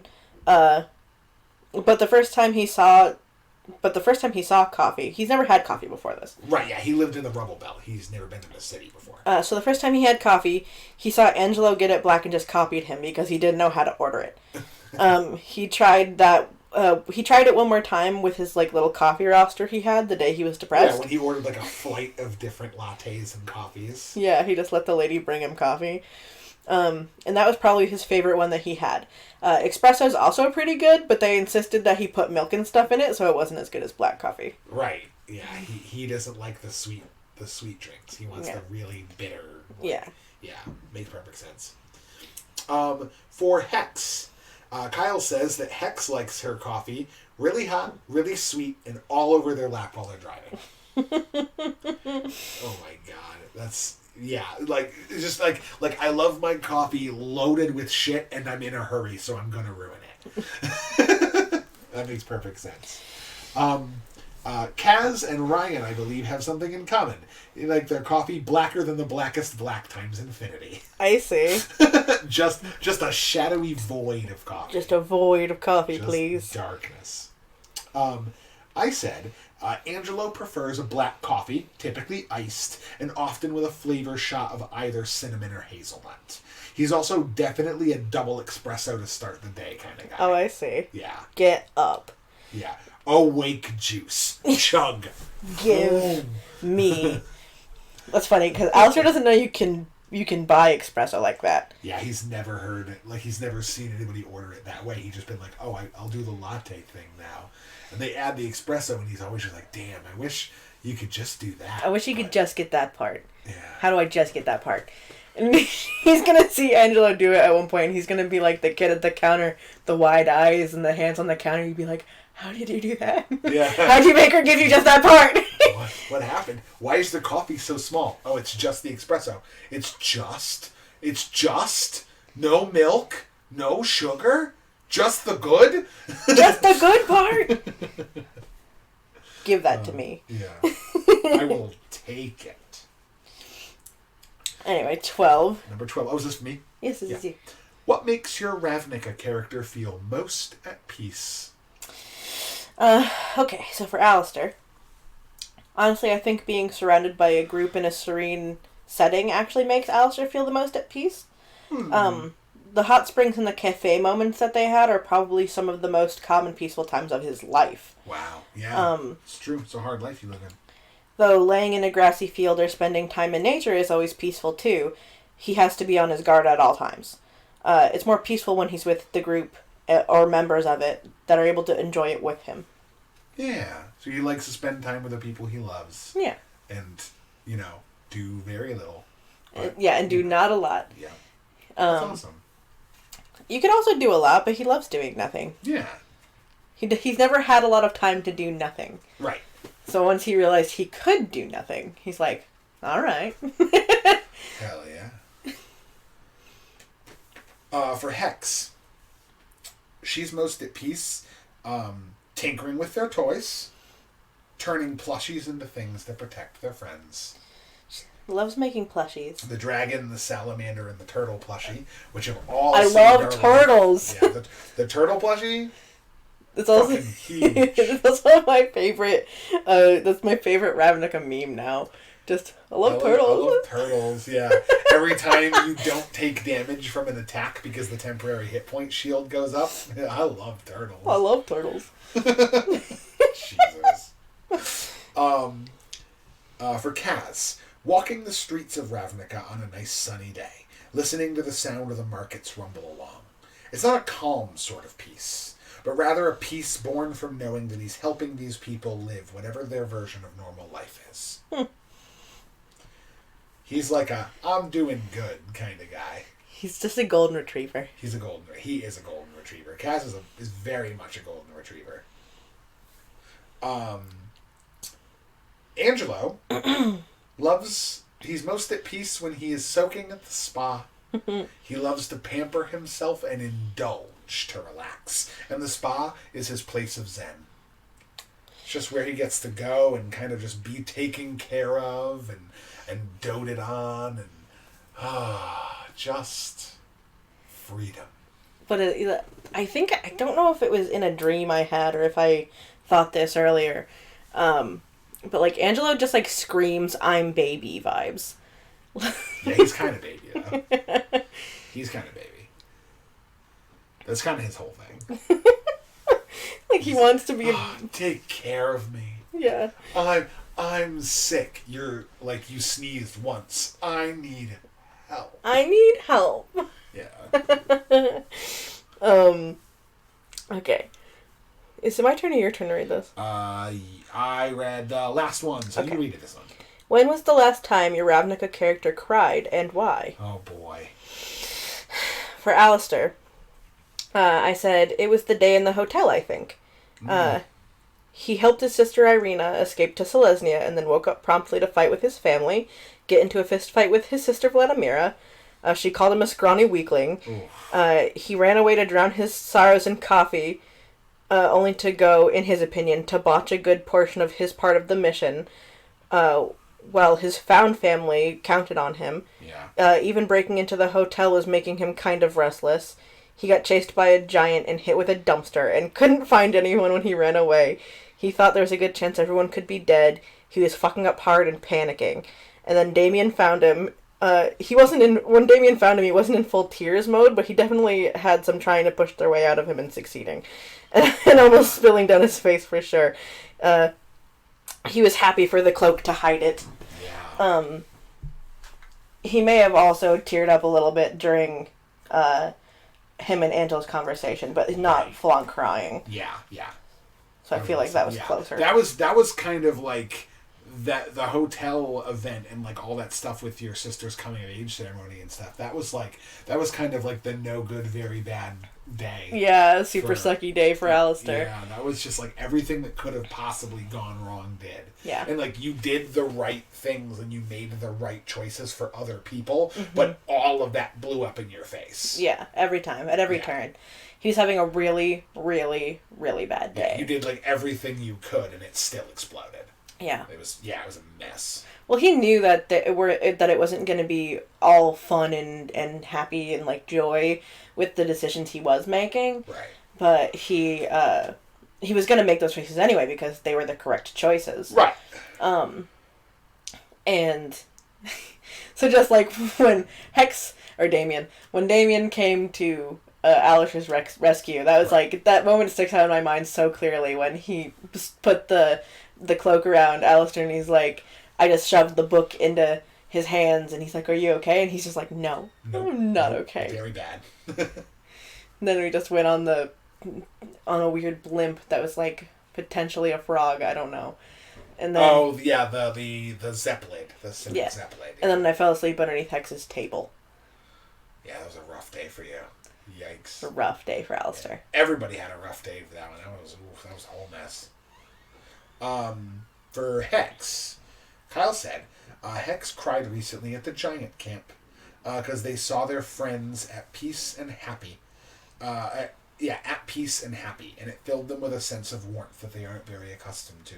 They just wish the moment could have lasted before everything went to shit again. Oh, Hex. It's very sad. For Ryan, he says it was the day he heard about Shashka's desertion from the Boros. Oh. He loves his brother, and he had no idea where he was or if he was okay. The world outside of the city is dangerous, and with desertion, it's unlikely Shashka can ever have a normal life in the city ever again. All these realizations at the same time were pretty damn crushing. Oh. I've been thinking about that too. I'm like, what are we even going to do with Shashka? Great question. Good luck. Okay. For mine, I said, Angelo doesn't really cry a lot. Probably, though, it was when he was talking to Alistair at the Bullrat Camp Cliffside. But the next most recent example was maybe years ago. He gets misty-eyed around families, too. Around families? Yeah, happy families. It's hard for him. Poor boy. He doesn't really have one of those. Poor sweet boy. Yeah. I think this next one is mine to read. And it's second to last. Second to last question. If your Ravnica character could change one thing about themselves, what would it be, if anything, and why? For Alistair, I said, I think Alistair's pretty happy with himself, how he is. Mm-hmm. But if he had to pick something about himself, he'd probably want to make himself a bit more beefy so people would stop calling him small. That's really funny. Poor guy. He, like, that's the thing is that, like, he has to get beefy by Gruul standards, which is like, oh, yeah. Most people don't look at him and they're like, oh, he's like a little twiggy boy. They look at him and they're like, oh, okay, yeah, he's built. Yeah, because he's got muscle. He's just not literally a fucking slab of fucking meat. And so he's like, I kind of like how I am right now, but I mean, if I was going to change anything, I'd probably just want to be bigger. Right. Oh, poor guy. Going into Kyle's answer, Hex's answers are so sad. Hex. I feel bad for Hex. Hex's answer is just Hex wishes that they could become a real person. Hex, you are a real person. Yeah, but Hex doesn't feel that way. It's complicated. Yeah. Yeah. There's a lot of, like, really interesting, like, the particulars of, like, playing a changeling in general. Like, changelings are very different in Eberron. Mm-hmm. Like, where they come from in the Eberron setting, they kind of, like, they have an established society and lore, and that makes them interesting in some ways, but, like, there are aspects of the changeling that it's hard to explore, because, like, changelings understand themselves. They take on a variety of different forms and kind of live those forms, and it's just an understood thing, and there are communities of changelings. On Ravnica, it's very different. Changelings just kind of come from nowhere and usually don't remember where they came from. Right. And they don't really know if anyone else of their kind is around. Right. And so it's like Hex just doesn't... Like, Hex doesn't have any of these foundational memories that people have. Like, oh, I remember being born and growing up with my family. Hex has none of that. Right. And so it's like, it's so interesting to see that character struggle with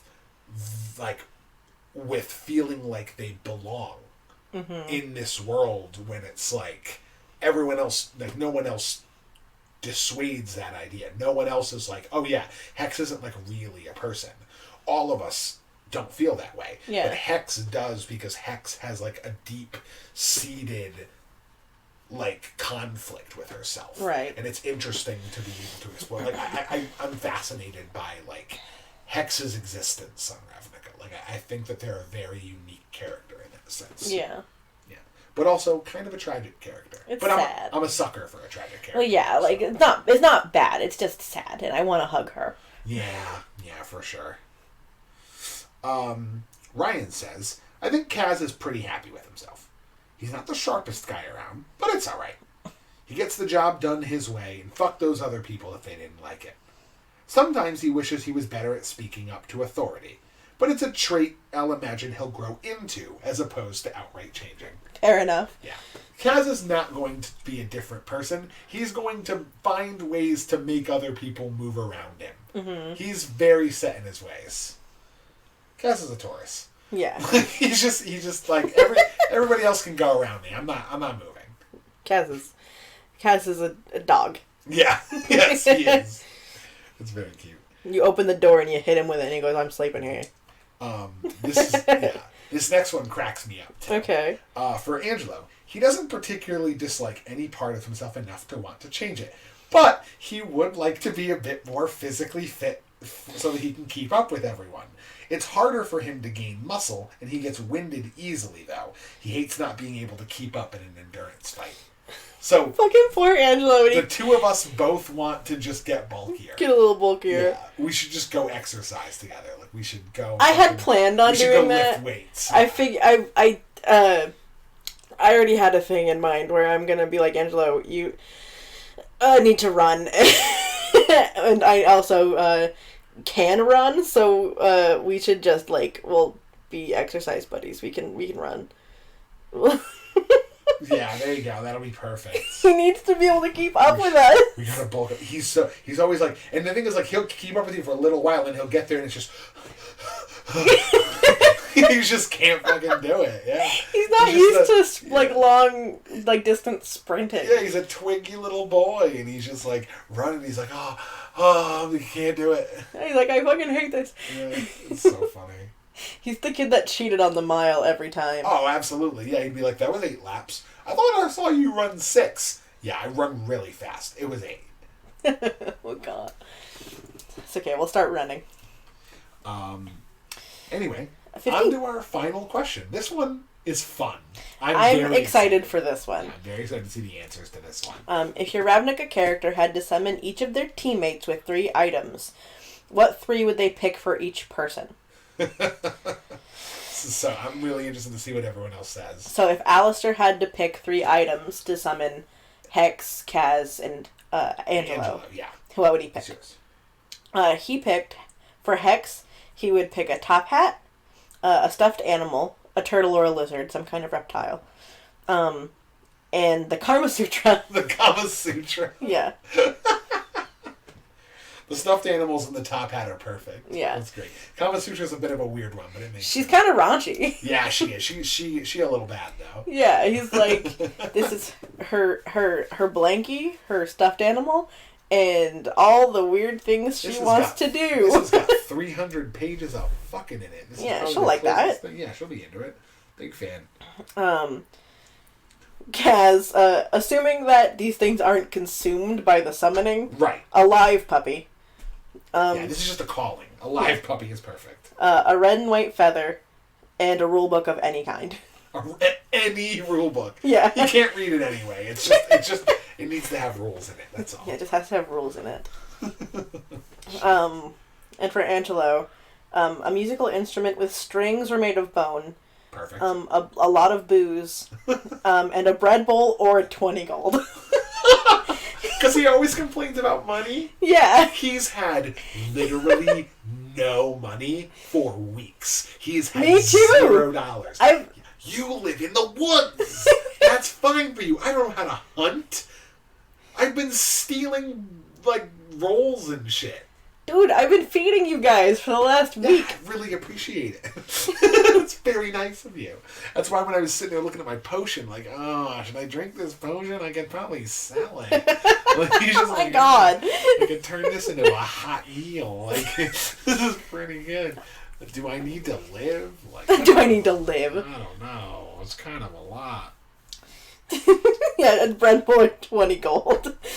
Bread, I would food also or money. appreciate the bread bowl. Yeah. That's pretty good. Food or money. Yeah. All right. So next up is Kyle's answers for what Hex. Hex would bring to summon each of her companions. For Kaz, a feather, a dog bone, and a mace enchanted with the scent of a recently put out campfire. Because Hex can make things smell like that. Yeah, that's actually really cool. I like that. Something like that ties to the character at an intrinsic level. Yep. That's cool. I like that. Alistair, a plushie of a big fox, a set of 2 different colored contact lenses for his heterochromia, and a quarterstaff enchanted with the scent of recently tilled soil, ripe for farming.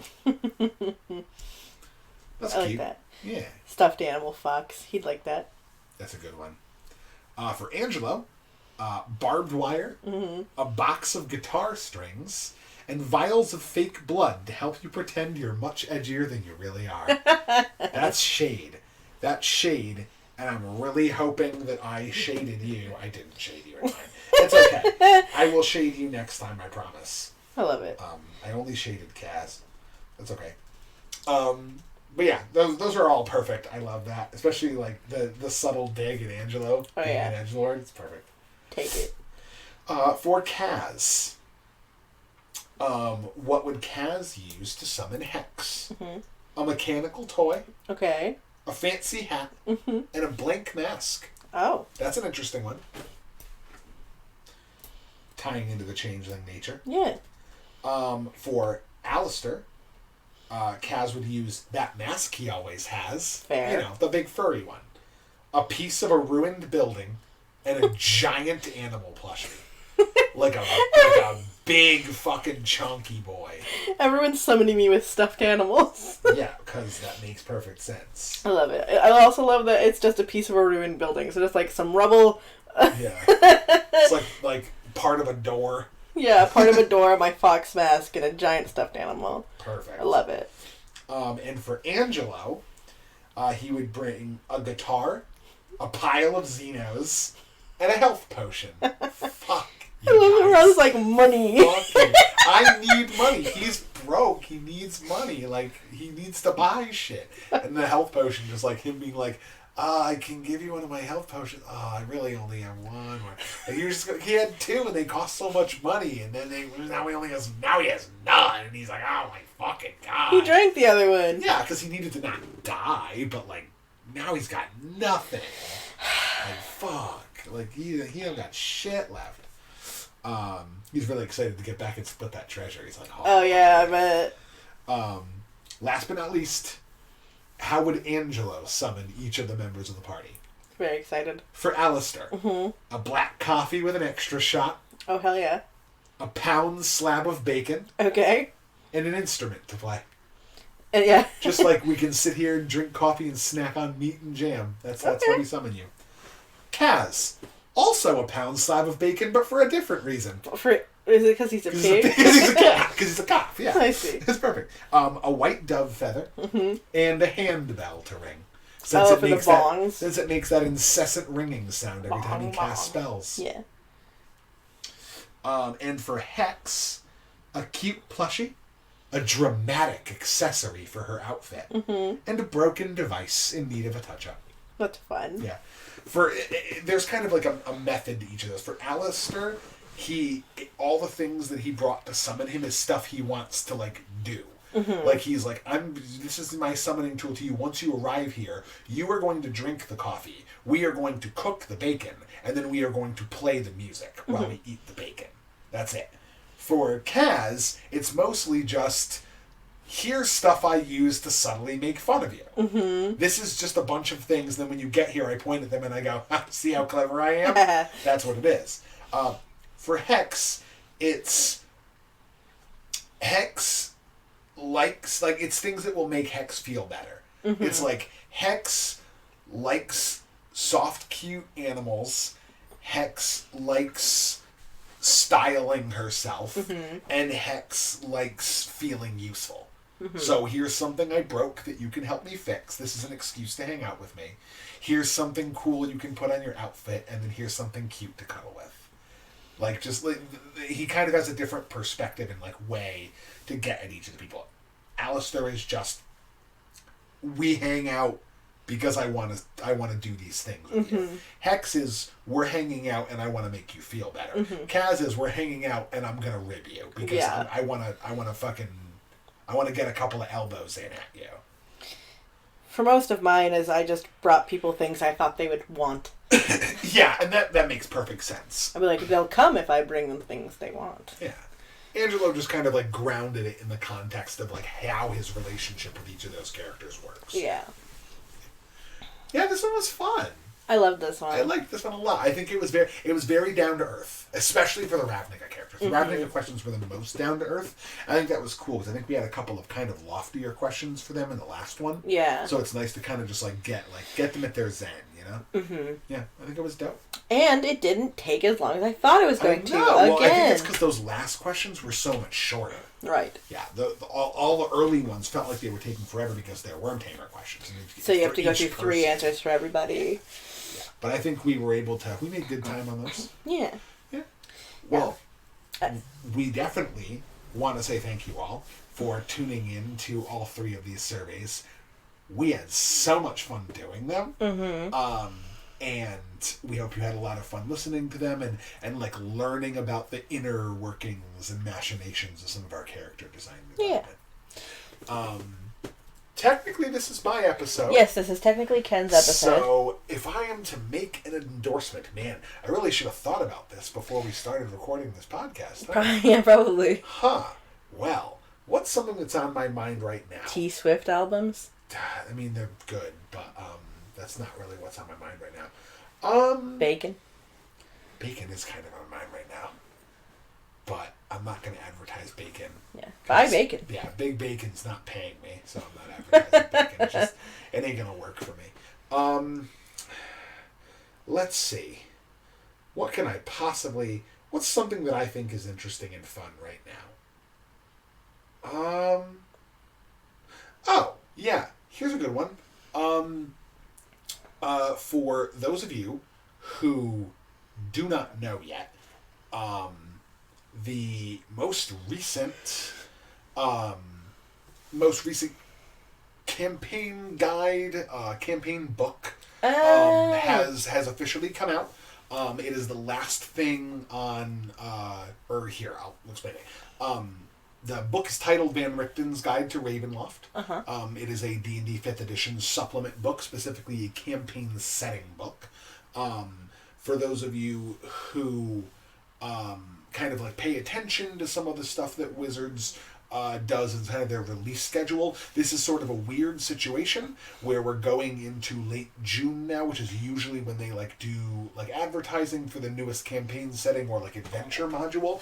We haven't had anything like that announced yet. Yeah. And they kind of doubled up on books in the beginning of the year. We kind of got Candlekeep Mysteries, and then shortly thereafter we got Van Richten's Guide.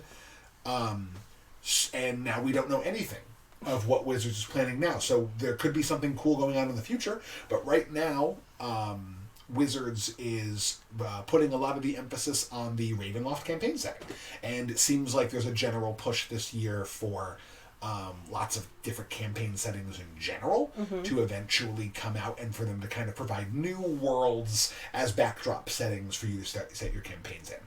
What I like the most about Van Richten's Guide, having read a decent bit of it, I have not finished the whole thing, is that it really fleshes out the setting of Ravenloft and of the Mists as these sort of like horror-themed pocket dimensions that lie within some large mist-strewn pathway of inscrutable understanding.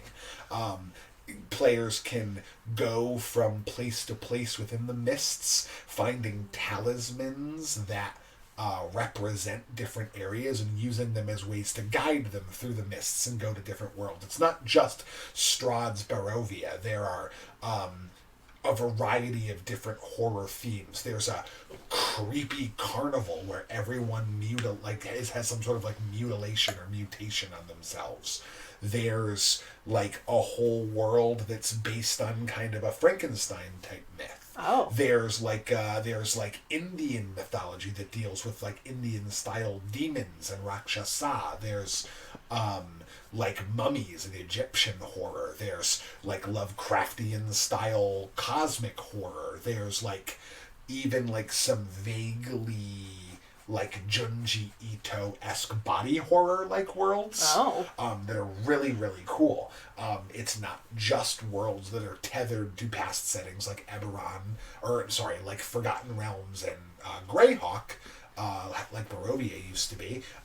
There's the Morning Train, one of the trains from the that came out of the city that was lost in the Mournlands in Eberron. For those of you who are big Eberron fans, that's one of the demi-planes. You can actually hop on a train and hang out with like people from Eberron who are just kind of like taking the midnight train through the repeated afterlife. It's really cool. There's ways to not only incorporate your adventures into these worlds and have adventures inside of these gothic horror worlds, but there's also ways to like customize and create your own gothic horror themed setting or adventure or world. So it doubles as both a setting campaign guide and a like setting creation tool. For people who are fans of horror or incorporating more horror into your games, it's just a really, really cool way to do that, and like it opens up opportunities for your own creativity and gives you plenty of different styles of backdrops to work with. I'm a huge fan of it. I love the book so far. I want to see Wizards do more stuff like this. I'm very curious. Like, the way that this is set up and the way that it kind of gives you little snapshots of different pockets makes me think that, like, maybe a plane shift campaign is coming up in the future. Hey. And if that's the case, like, I think that if it's similar to how the Ravenloft guide is written, I think it's going to be a total knockout. There's just lots. The book is jam-packed with good stuff. Pick it up, check it out. Yeah, I highly recommend it. And I also highly recommend staying tuned to some of Wizards' offerings, because we're around the time of the year where Wizards is going to start announcing what their next book is. Okay. And we're actually kind of past that point. So Don't they do it in June? Usually they do the events in June. Like, they had like The Descent when they did Descent into Avernus, and like the Stream of Annihilation or the Stream of Many Eyes. Yeah. Those were all in like late May, early June. All right. But those were the streams. Yeah. So like the adventure was announced at that stream. And we're now at the beginning of June, which is like the latest point that they would have done it. We have no word on anything. Huh. So I think they're doing 4 books a year instead of 3 now. So I think they kind of staggered the time, but we have no idea what Wizards is up to right now. So the best thing I could recommend for you is whip up a cool little like spooky, creepy, horror-themed one-shot for all your friends, and maybe turn that into a short-form campaign while you wait to see what the next book Wizards has to offer. That seems like the best way to do it for me. But yeah, so thanks for listening. We appreciate you all as always. Tune in next week where we continue our run of guest stars. Right, Percy? Yeah, he stayed and he listened to the whole episode and was so good. Yeah, he's kind of sleeping right now. Mama's brushing him with a brush, so he's not sleeping anymore. But you were a very good guest. We appreciate you. All the fans love you, Percy. Yeah, what a good boy. Yeah. But next week is getting a little bit closer to my favorite time of the year, and we'll talk more about that when we get there. Are you sure we don't want to try and spoil it a little bit just this once, because it might be important for the event? We should probably spoil it a little bit so that everybody who's listening can get it. Next week we're talking about E3. We're planning on getting the episode for next week out like literally the day before Summer Games Fest starts. So we're going to have a guest on. We're going to be talking video games. We're going to be talking theories. We're going to be talking like industry plans. We're going to be talking rumors, speculation, hopes and dreams, hypes and wishes. It's going to be an adventure. I'm really excited for next week's episode. So tune in timely for next week's. Yes, please do. I'm very excited about this one. All right. We love you as always. Thank you so much for listening. And goodbye. Love you, bye. Love you, bye.